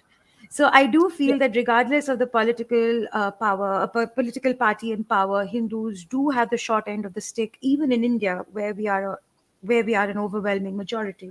Yeah, I'll push back when you get to the word genocide. So, for example, we had in the U.S. the Black Lives Matter movement. The Black Lives Matter movement was very violent. It was tolerated. Its violence was tolerated in a way that, had it been a white nationalist movement, the violence would never have been tolerated in the U.S. That said, and several people did die. I mean, there were people who died in Black Lives Matter violence and arson that was widespread in some cities in the U.S. But it was tolerated precisely because it was not perceived as a threat to existing structures of power in a way that a genocide would be perceived as a threat to structures of power. I just really discourage all kinds of rhetoric that is cataclysmic in tone, unless it's really meant. I mean, there are countries, like Ethiopia, that are at real risk of genocide. In Ethiopia, there is a serious genocide risk there. In Sudan, there's a serious genocide, was 10 years ago, a serious genocide risk. I simply don't see India as being one of those countries. Okay, again, a subject for a different discussion. I would actually love to have you again to have this specific discussion in detail, because I do think that I disagree with you on certain basic points of history as well. I'll give you a short example. The 1921 Malabar genocide of Hindus, where thousands and lakhs of Hindus were converted, murdered, raped. Yes. It was a culmination of 100 years, exactly 100 years, of Mopla Muslims committing low-level, random acts of violence against Hindus from the Malabar region. In fact, there were commissioned reports by British officers, one Mr. T.L. Strange, for example, saying that this is absolute, downright Mohammedan fanaticism that is resulting in the murder of Hindus. Now, 100 years of low-level violence with leaders who were overwhelmingly Hindu. For example, Mr. Mohandas Karamchand Gandhi, Mr. Jawaharlal Nehru, so on and so forth. And it still ended up in a genocide of Hindus, where in fact it were Hindus who were condemned for their own persecution and for their own genocide. So if history is evidence, the political leadership, the power, the overwhelming majority of Hindus, none of this really matters when there is consistent low-level violence against a group of people. And history has proven that decades of this consistent low-level violence does lead to an overwhelming genocide of Hindus, as we saw in Malabar. So I come from the... History is that's a fantastic case in point, because although the Mopla rebellion was very violent, although thousands, perhaps tens of thousands of Hindus were killed in that rebellion was relatively quickly suppressed. That rebellion did not spread to all of India. Kerala is still I believe it's a majority Hindu state still to this day. That is, I'm not, when I say there's a difference between the threat to individual lives and the institutional threat to a country and its democracy, I want to make that distinction very clear. When people use words like genocide, even if I can take a more extreme example, even the ethnic cleansing of Kashmir in the last 30 years and the plight of the Kashmiri Pandits, while a very serious human rights violation, which many people died, clearly a case of ethnic cleansing, is not what I would call a genocide. People use that word genocide far too loosely. So what would you call a genocide? Let's start with that. What would you call a genocide? How would you define a genocide? The mass murder of an entire population. We've had examples of we had a near genocide in Rwanda. We had a near genocide in Bosnia. Of course, we had the genocide during the Holocaust. But violence, even high-level violence. I mean, was the Mopla rebellion an attempted genocide? If you qualified it with attempted, abortive, if you qualified the term, I would be okay with it. But given that the area, in my understanding, is still a Hindu majority part of the country, given that India as a whole is still an India majority area. Now, maybe there was a genocide. We could say there was a genocide in Punjab in Pakistani Punjab during partition. That may be close to the truth. But genocide implies the destruction of a people. And while there was mass violence during the Mopla uprising, and many crimes were committed, I am not an apologist in any way for the criminals who were engaged in that. I really think if we start calling every incidence of killings. I mean, there are people who would call the Gujarat 2002 riots a genocide of Gujarati Muslims, and I would push back just as hard and say, no. This violence occurred, intercommunal violence occurred. People committed many horrific crimes. Let's reserve genocide for when genocide actually happens. And I don't think we've seen that in India, and doubly so to suggest that it would happen in independent India under India's own institutions, even if it did happen in a Kerala occupied by a foreign power. The fact that the idea that India's own institutions would allow that to happen, I personally find fantastical. I think it is simply not within the realm of possibility that India's state institutions would allow something like a Mopla rebellion to happen again today. So, I'm so sorry. I have to ask you a follow-up question on this. I know Sure. I'm taking a lot of time. No, I'm all yours. When I've said I'm all yours, All I right. mean that, as long as you want. All right, excellent. So in Kashmir, for example, the continued, for the purpose of this current question, I won't use the word genocide, but the continued Islamic aggression against Yeah. Kashmiri Hindus Ethnic altered cleansing. the We have a term demographic for it. ethnic Yeah. cleansing, that altered the demography of the entire state, where Hindus were completely wiped out or driven out of the state. Now, the characteristics of a genocide would mean unilateral violence by one community against the other, with a purpose of wiping their existence, and the alter of the demographic of the area because of that ethnic cleansing. Now, do you not think that what happened to Kashmiri Hindus at the hands of Islamic terrorists was indeed a genocide, given that it probably checked all the boxes that a genocide would? First, the definition of genocide is highly contentious, and genocide scholars have been complicit. If you feel like I'm unfairly criticizing you, I'm unfairly criticizing the entire genocide scholarship industry. No. I want to be clear. Your use of the term is consistent with the way many genocide scholars use the term. I want to be fair to you on that. You're using it in ways that they completely understand that we are having a more academic discussion as to what the technical definition of genocide should be. So it is highly contentious. I'm not misunderstanding. I think we have a term for what happened to Kashmiri Pandits, and that is ethnic cleansing. That is, they were threatened so severely that most of them left the state, or left the as it then was the area, rather than face the violence that was being directed at them. Again, it comes closer. Well, it's an ethnic cleansing because it wasn't just terrorist violence. It was terrorist violence with the complicity, as I understand it, of the local government. So there was an institutional element to it.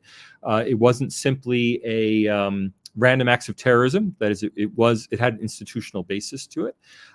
It's a terrible crime. I certainly would call it out as a terrible crime.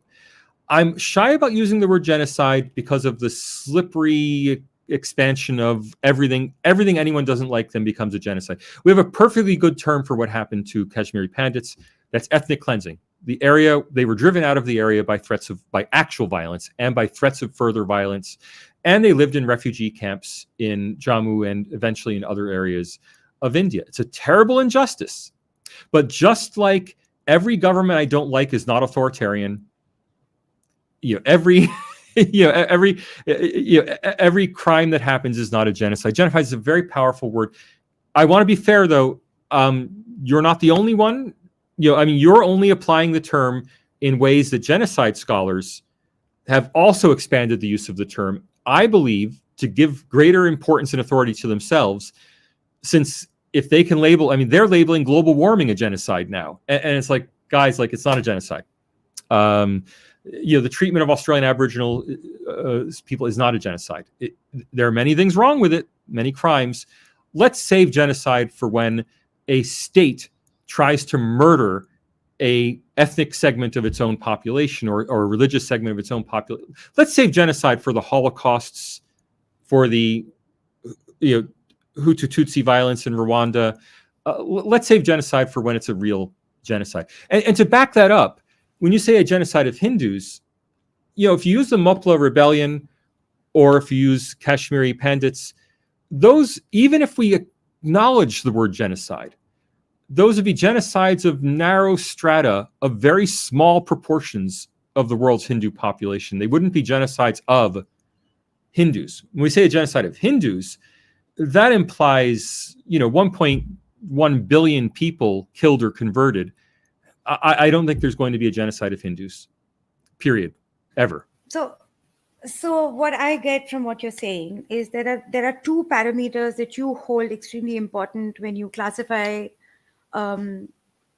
ethnic cleansing, an incident of ethnic cleansing or mass violence against a people as a genocide. One, there should be state participation, and two, the number of people killed has to be larger. Do I understand you correctly? Are these the two parameters that are important? I'm not a genocide scholar, but I am a proponent of the use of the English language in its ordinary English meaning. The Holocaust is the archetype of a genocide. And Adolf Hitler's intention was to kill every Jew in the world. And he was willing to invade countries just to get to their Jews so that he could kill their Jews. It was an attempted genocide. Now, even the Holocaust was not a full, complete genocide. It was a very thorough attempted genocide and the most horrific crime the world has ever seen. There have been other attempted genocides in Rwanda, in Cambodia, that were very extreme. The Mopla Rebellion, if you say it was an intended and attempted genocide, well, maybe it was. Was it a successful genocide? No. And when we say further that a genocide, because you claimed, forgive me, I mean, this is the language I'm rebelling against. You suggested at least that a genocide of Hindus was just on the horizon in India. That's a huge claim. Now, if you said instead, there are certain towns in certain districts in India where Hindus might be driven out through extreme acts of violence, I would say, yeah, that may be true. I don't know.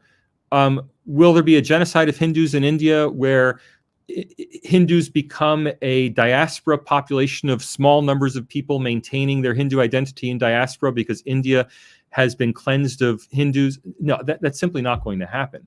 And I don't think I'm the only one who thinks it's not going to happen. I think most people would find that an incredible suggestion. So a couple of things. Given the vastness of India, I did not mean that throughout India, Hindus would be displaced and they'd had to become a diaspora population. But yes, in pockets, the mass scale violence against Hindus is possible. And I would think that it could be defined as a genocide when thousands and thousands of people are murdered. Of course, we can keep going back and forth on the academic definition of it. And we'll do that, I'm sure, at some point. Secondly, what you said about Hitler, that he wanted to wipe out every Jew from the face of the earth, and that he was unsuccessful makes it an attempted genocide and not a complete genocide, right? Now, that is consistent with what I believe the Islamic community does to Hindus. I do think that the Islamic scholars, the Islamic leaders, by the very definition of the contours of their religion, want to wipe out every kafir and every idolater. And therefore, their ideology is very similar to what Jews thought about, what Hitler thought about Jews, because they have a fundamental religious difference with the idolaters, and it is in their religion, it is in their text, to wipe out every idolater on the face of the earth, either wipe them out or convert them. So I think the intention of Hitler and the Muslim community as far as Hindus is concerned is extremely similar. Now, I don't think the entire Hindu population in India would be displaced, but yes, in pockets, thousands of people would be murdered. And hopefully we can have a whole other discussion on the definition of genocide, because I would love to discuss that. I don't think I'm enough of an expert for that. Let me just say that I'm skeptical about your claims, but of course you're a Hindu living in India and I'm a atheist American living in Sydney. So we have different perspectives on this. Right. Now, one question that I really wanted an answer to, and I think it got lost because we are talking about so many things, is that how do you see this nexus between the liberals, the left, and the Islamists almost globally? As we see in India as well, because you said that all the establishments are controlled by people who identify themselves as Hindus, but their Hindu identity comes much later because their political ideology makes them align with the Islamists and with the left if they consider themselves liberals. So, how do you see this nexus that is being formed throughout the globe between the left, the Islamists, and the liberals? So first, let me leave "quote unquote" the left out of this. I think of the left as the communists, socialists, people who want state ownership of industries. Other people have different definitions of left. I understand that, but let me leave that aside. I don't think there's a communist angle to this. There is I think, an association of some kind between the liberal establishment in the West, which to some degree also bleeds into the liberal establishment in India, and the Islamist establishment. I want to be very clear, not the Muslim establishment, not the Islamic establishment, the Islamist establishment. That is those people who want to speak on behalf of Muslims, who claim the religious authority to speak on behalf of Muslims, the same way that many liberals claim the secular authority to speak on behalf of Muslims as what they perceive as being a voiceless or a socially excluded group within society. These two groups seem to be united by, for lack of a better word, an anti-Hinduism. And I say for lack of a better word because I don't think Hindu phobia is the right word. Many people have used the word Hindu phobia, but there seems to be no parallel that I can see between anti-Hinduism and homophobia, or even between anti-Hinduism and Islamophobia. People who are Islamophobic, for the most part, have actual fears of Muslim. That is, they are not people who are anti-Muslim because they look down on Muslims or because they hate Muslims. Instead, not everybody, I know there are people who hate Muslims, but most Islamophobia is a fear of Muslims. So if we look at European Islamophobia, there's a wide movement in Western Europe of people who are very afraid of the Islamization of Europe. Okay? It's a fear they have. Justified or not justified, let's leave that aside. That's for them.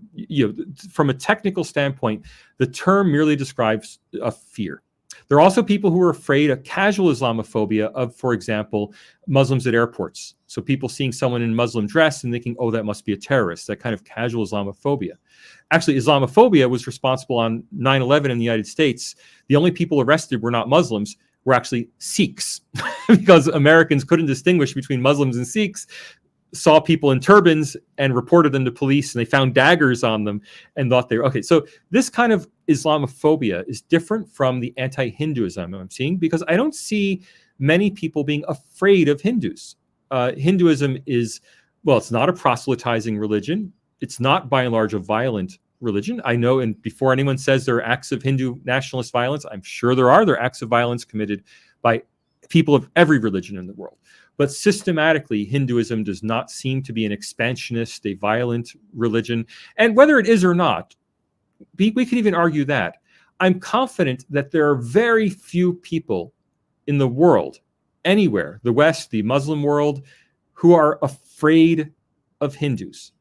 There are a lot of people who are anti-Hindu, that is, who are opposed to Hindus for one reason or another, who view Hindus in a negative, or have negative epithets they apply to Hindus. There's a lot of there are a lot of people who are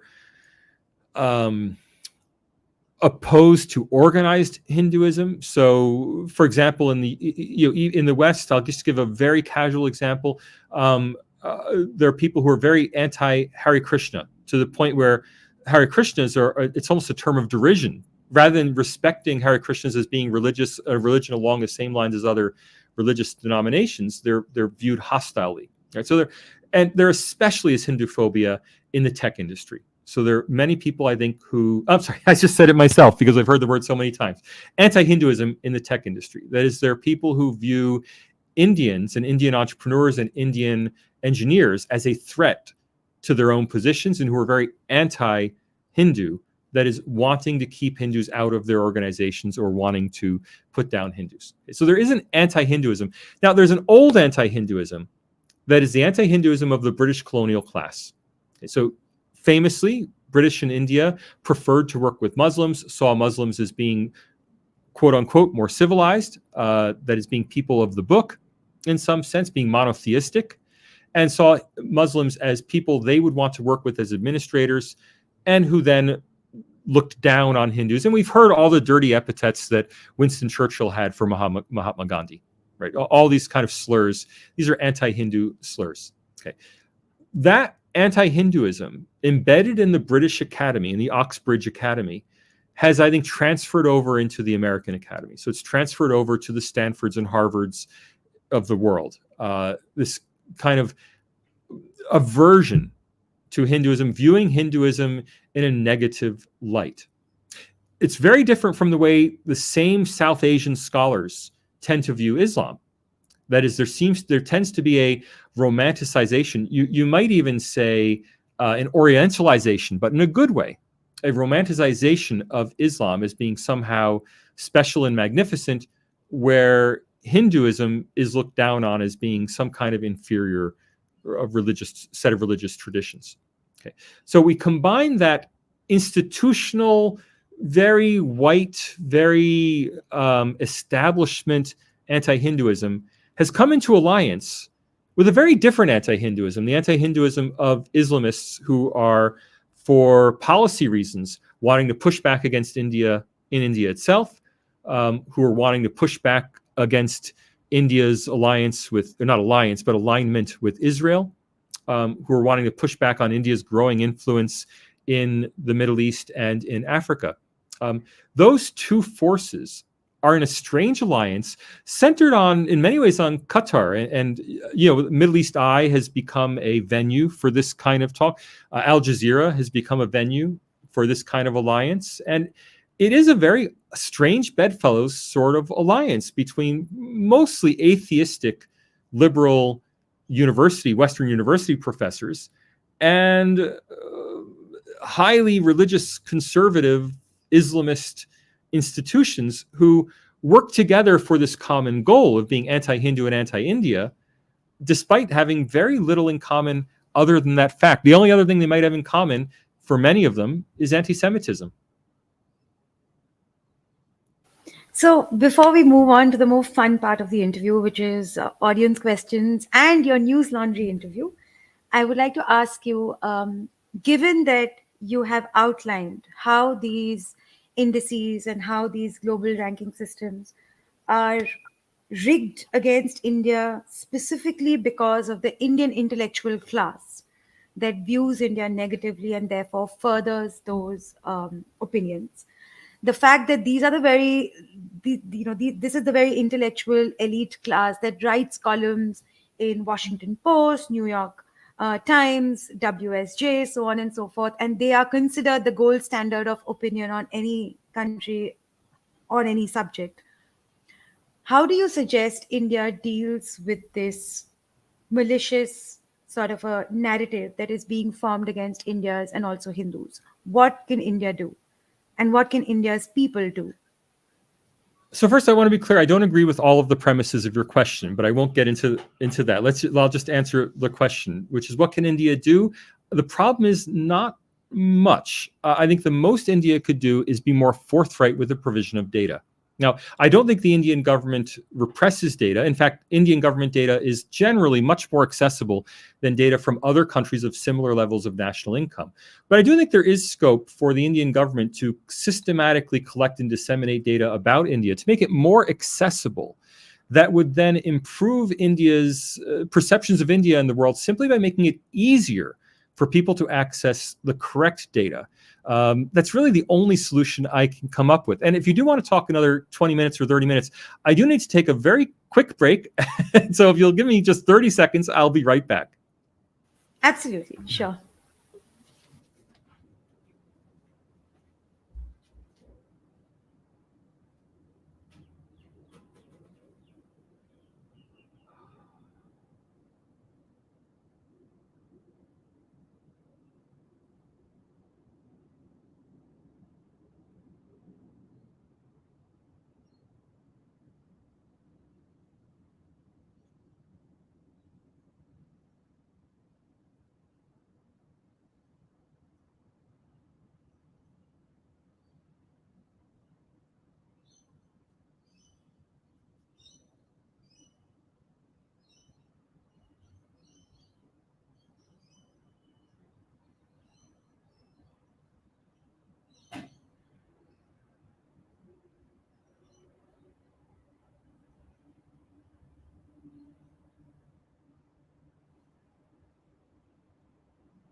Sorry about that. Now I'm good for as long as you want.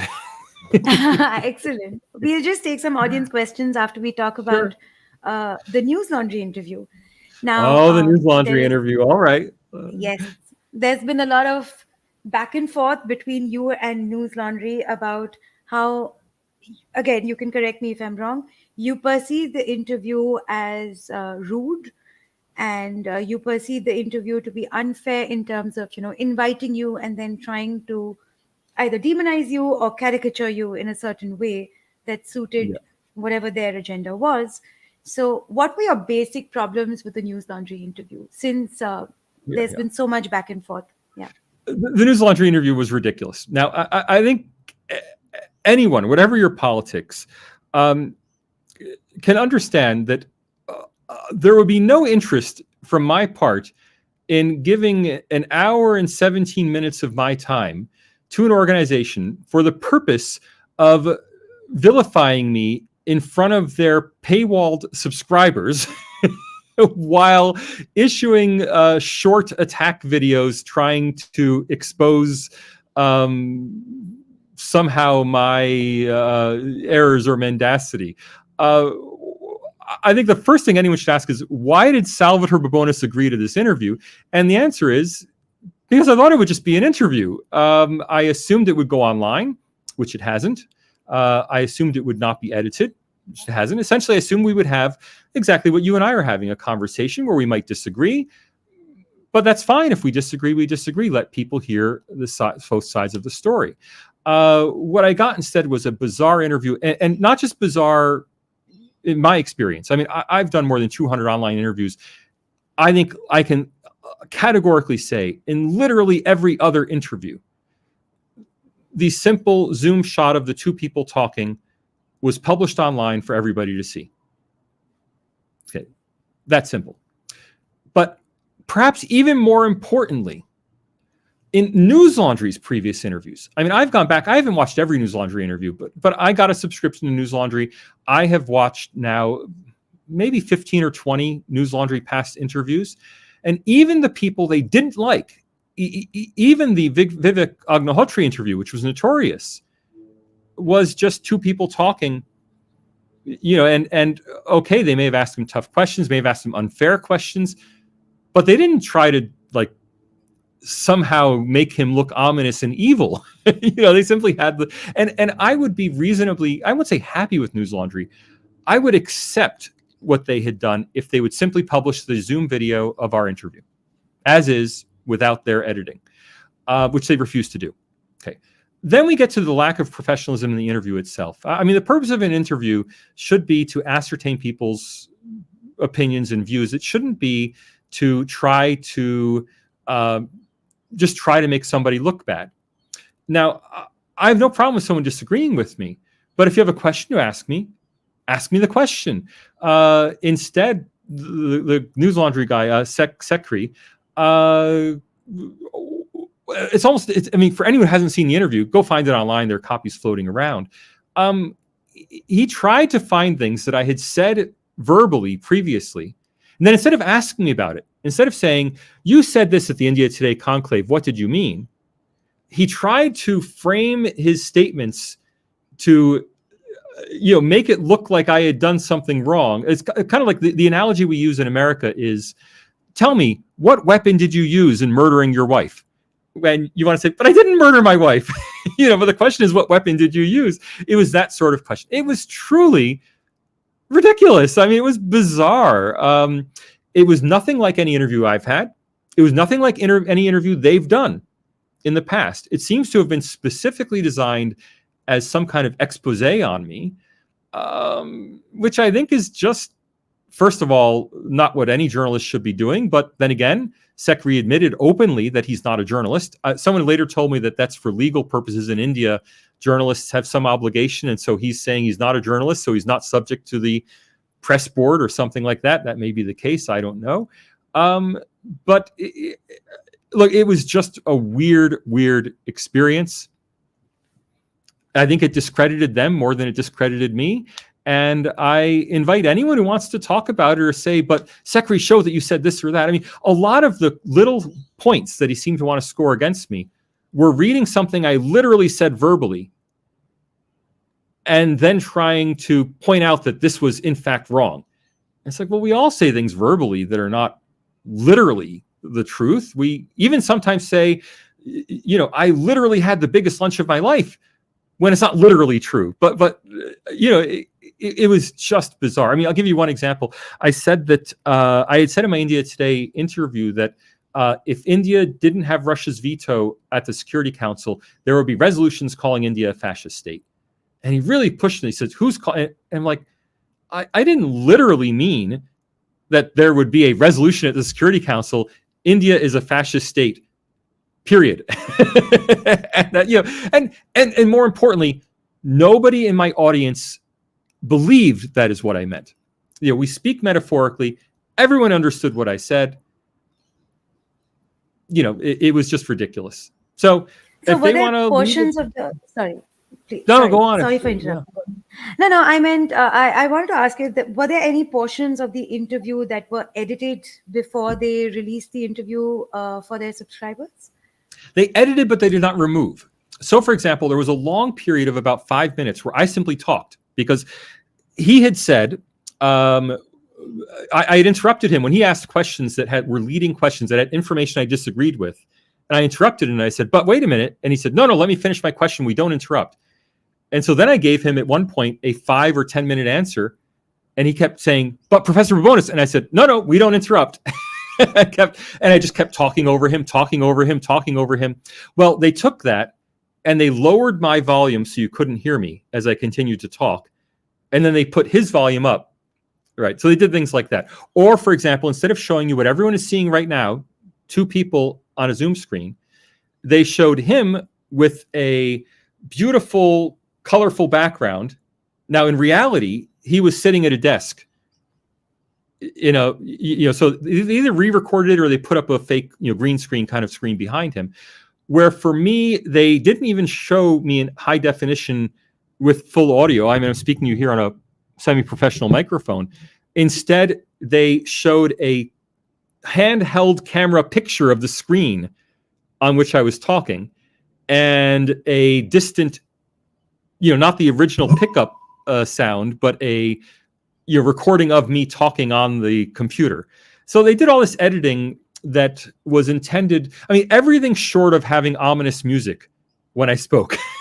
I half expected the ominous music, but that's beside the point. I mean, the whole thing was so out of line with their own previous behavior that I would expect that whoever the board of directors of News Laundry is would hopefully have a talk with Sekhri about the propriety of what he did and warn him never to do it again. It was just that bizarre. It wasn't just a hostile interview. And I've told people many times, I'd love to go on, say, Karan Thappar's interview. Karan Thapar is a very aggressive interviewer who will really go after you for what he thinks, but very well prepared. But he's a normal person. I mean, this whole thing was just weird.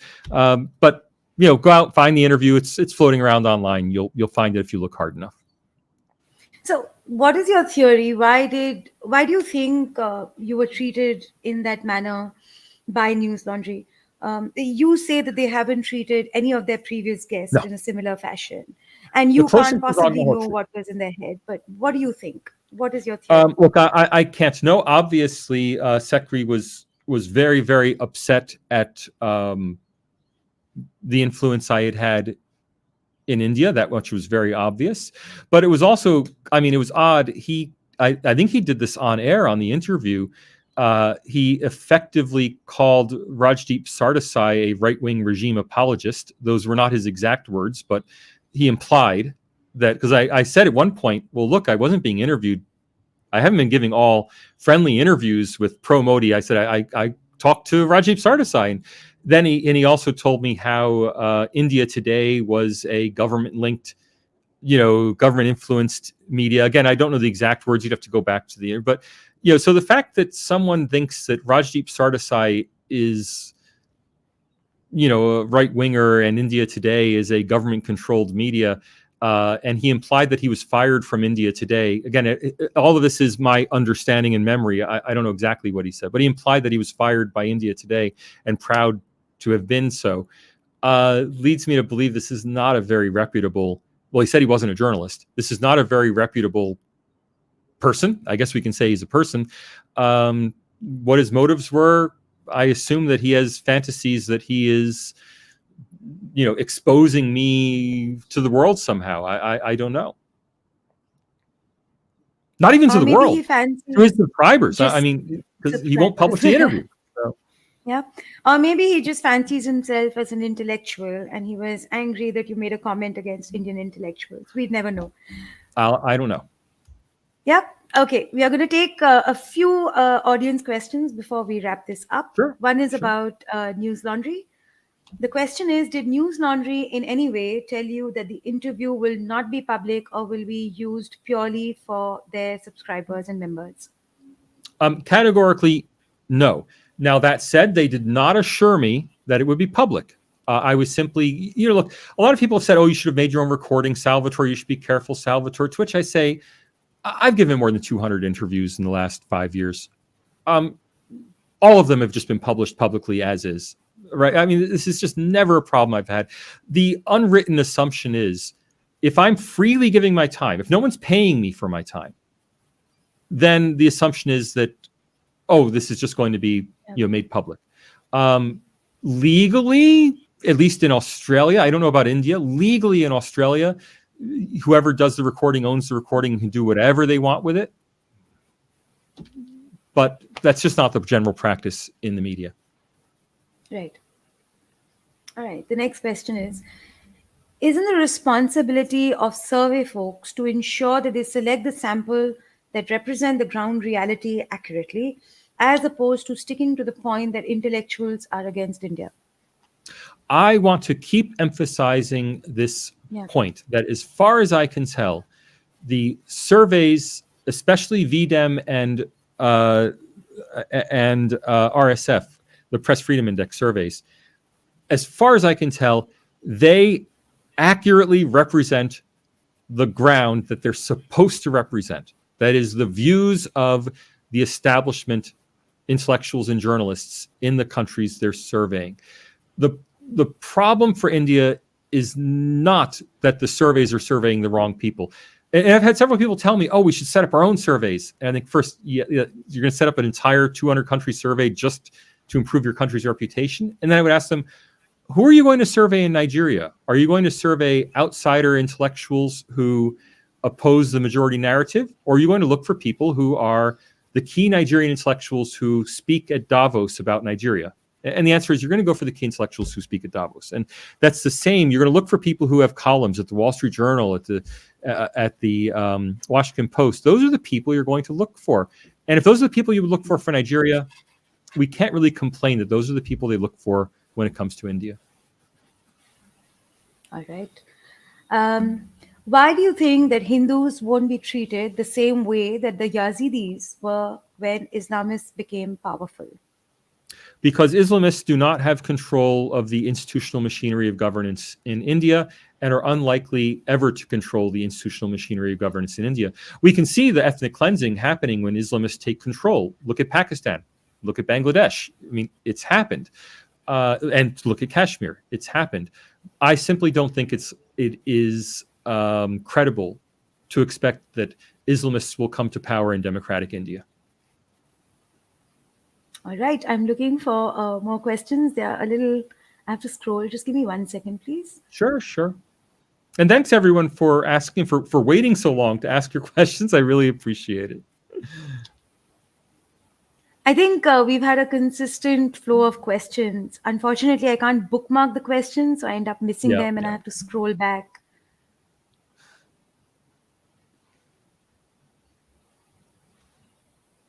Okay. And really, thank you everyone for being interested in what I have to say. It has been very gratifying to have so many people want to listen to someone who is just, in the end, after all, an ordinary academic who writes columns. I mean, I've been involved in writing not just all of a sudden. I'd written a column for Foreign Policy in which I often covered India. I mean, I've been writing about India really for about 3 years. It's just that people suddenly noticed the writing, and I am Yeah. gratified that we have.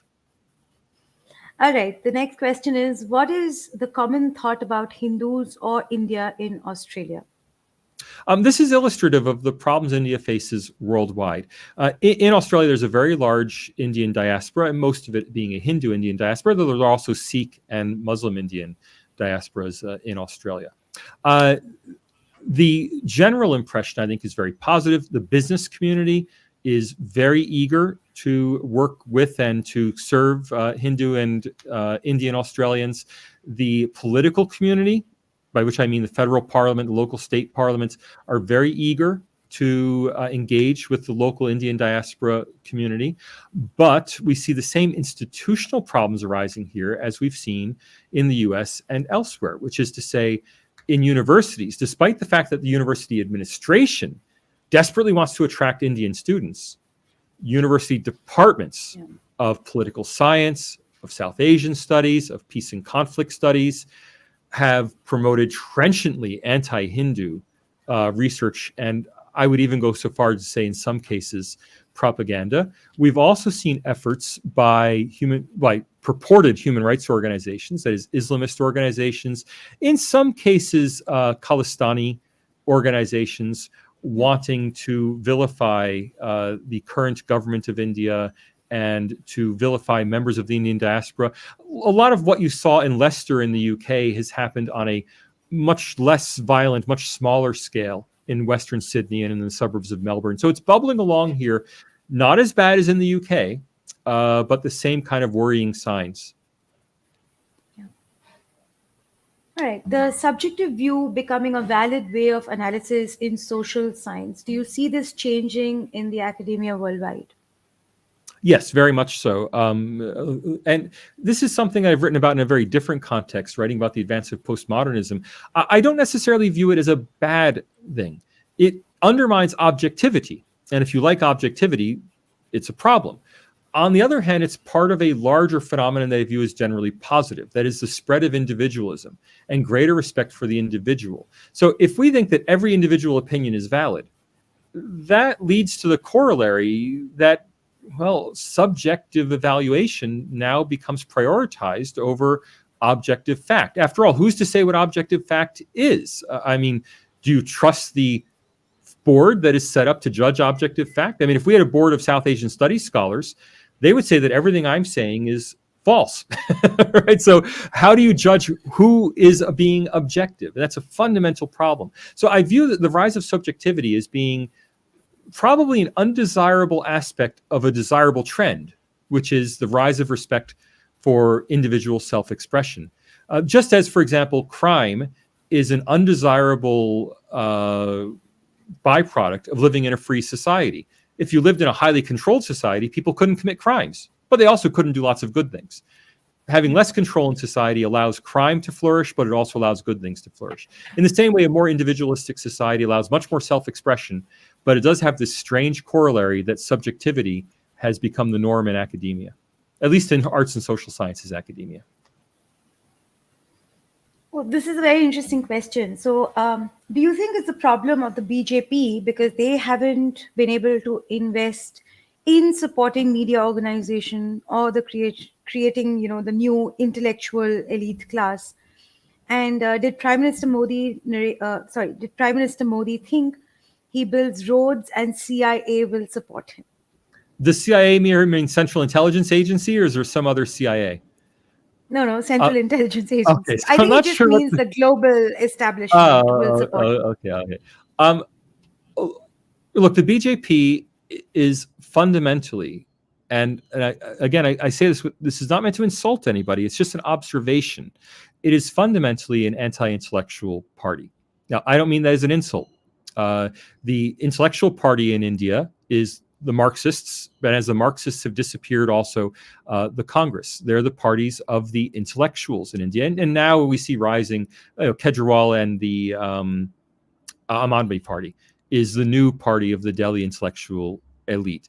Now, it's not a problem that the BJP doesn't have a media or intellectual outfit. They do have media and intellectual outfits. They're very active in their own intellectual endeavors. It's just that their intellectual endeavors are anti-establishment endeavors. And if the BJP were to support the current intellectual establishment, that intellectual establishment would not in return support the BJP. And we see this in country after country. I mean, in Australia, it's the same problem. Australian liberals continue to fund the ABC, the national broadcaster, despite the fact that the national broadcaster is vehemently anti-liberal party.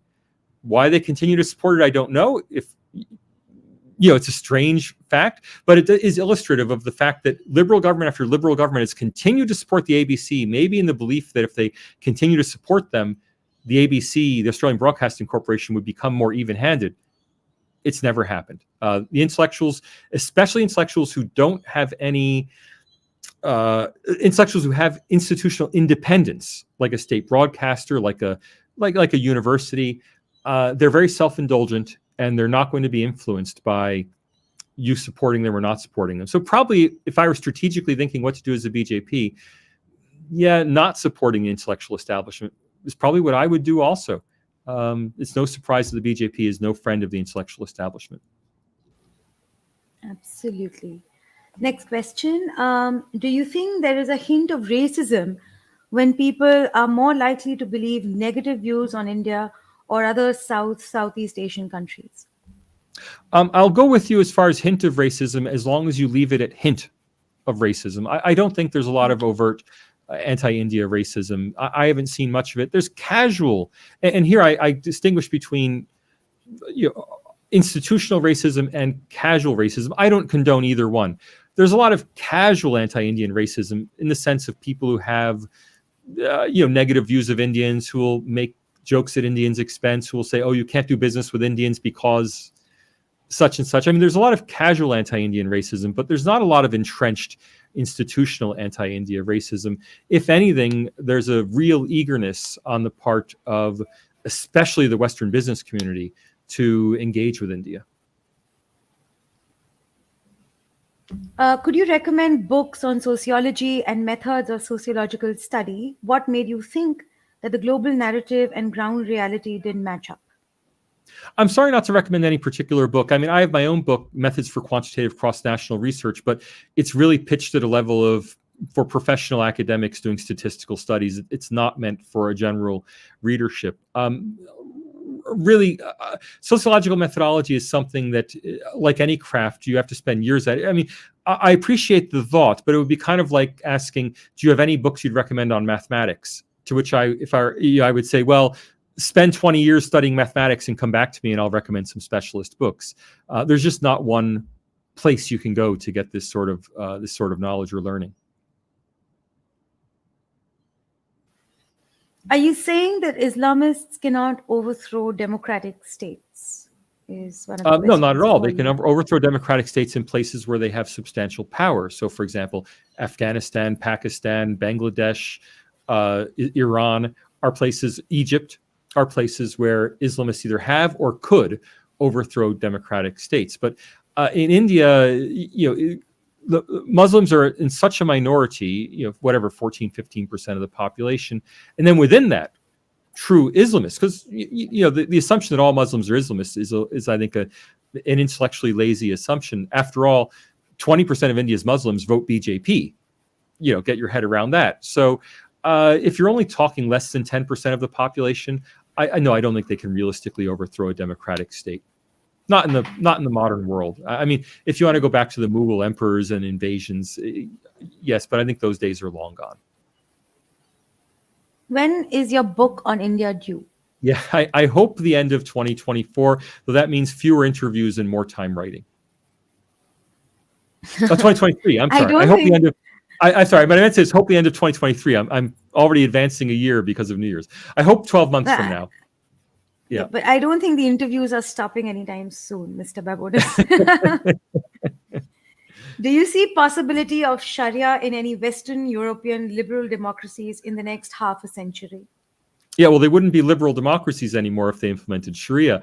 Look, there's already been some elements of Sharia entering jurisprudence that's fundamentally illiberal because it assumes that if someone is Muslim, they should have Muslim law applied. Now, that is the position in India with Muslim personal law in India, and it's something that really is one of the most illiberal aspects, ironically, of the Indian legal system is the persistence of the Muslim personal law, which is something that liberal academics tend to want to see continued in India. That is, the BJP's promises to have a uniform civil code have bizarrely been criticized by liberal intellectuals when they should be embraced. So we have seen elements of this entering. Now, in Western Europe, Western continental Europe, there's the displacement theory about population trends in Western Europe. And although there is a lunatic fringe of the displacement theory, there are also some real questions about it. And the reason is that in Western European countries, unlike in the United States or Australia, there's relatively little integration, true integration and assimilation of Muslim populations, and really emphasis on very little assimilation. In the US, a third generation Muslim American will look in all respects, for the most part, like any other American, because they absorb American culture so strongly. Yes, there's continuing migration from Muslim countries, and continuing hardcore conservative Islamist migration, but most of the children and grandchildren of those migrants will stray very far from their origins. In Western Europe, it's different, because in France, for example, a Muslim French person, although legally that person is just as French as everyone else, in fact, there's extreme social exclusion, meaning that a real French person is forgive me, I'm not saying this is true, but a real French person is perceived as being a white French person, while a Muslim French person is perceived as being Muslim French. And because of that social exclusion, combined with high immigration and high fertility rates, there is a creeping Islamization of France and Germany, probably the two countries most advanced, and to some extent Sweden as well. How that will play out over the next 100 years, I don't know. But we're really looking out end of century before. I think the people who are concerned that within a decade France could have an Islamist government, I think those are lunatic fringe concerns. Okay, and this is our last question. I'm sorry for those whose questions I couldn't take, but it's been almost 2.5 hours that we started talking. We have to wrap it up at some point of time. So the last question is, what is the future of India envisioned by the intellectual class of the West? I think this is a perfect question to end the podcast on. Sure. My impression, and it's only an impression, my impression is that there's a strong preference for a, quote, secular socialist India. Now, that is not going to happen. India is never again going to be a socialist country. And India, we all have different definitions of the word secular, but I think it's very clear India has a secular state, but it is not a secular country. It's a highly religious country, and is likely to continue to be a highly religious country. So I don't think that vision is going to eventuate.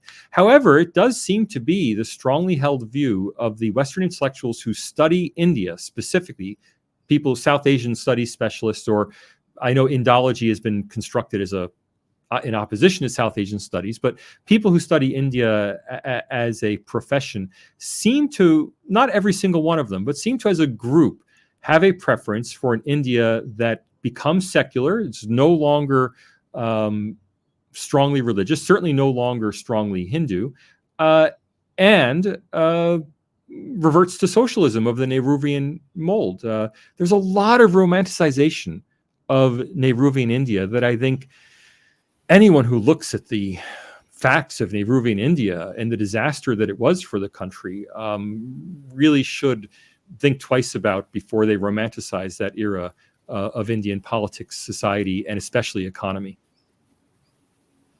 I said it was the last question, but I see a voice in the mentions who deserves to be heard, Miss Arshia Malik.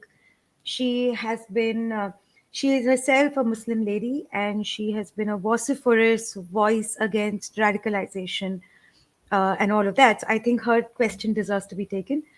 She asked, does Mr. Babones have any observations about Indian Muslims and their future in India? Muslims are going to be a part of India's future, and that's something that everyone on all sides of Indian politics should come to terms with, that Muslims are going to be part of India's future.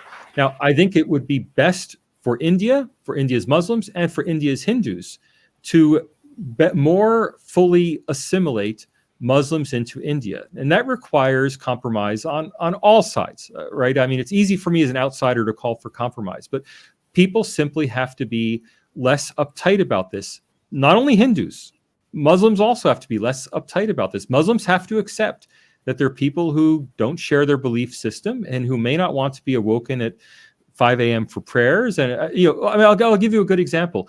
Almost every Muslim mosque I've been to has a loudspeaker for call to prayer.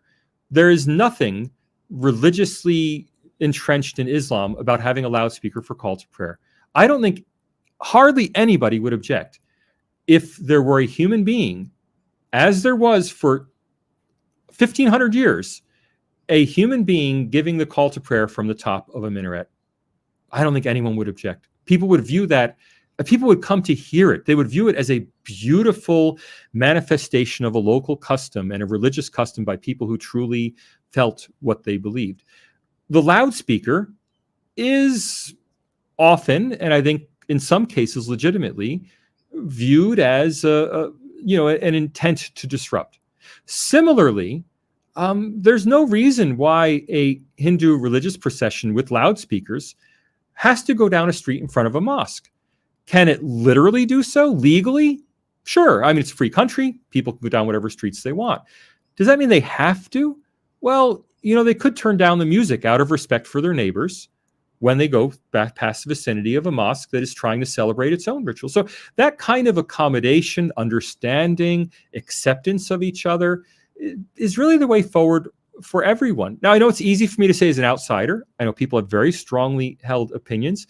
I just encourage all Indians to understand there are going to be Muslims in India for the next 1,000 years. There's going to be a Hindu majority in India for the next 1,000 years. And all sides should come to terms with those realities. I have certain disagreements with some of the things you said in the end, but I won't bring it up. You've been at it for 2.5 hours.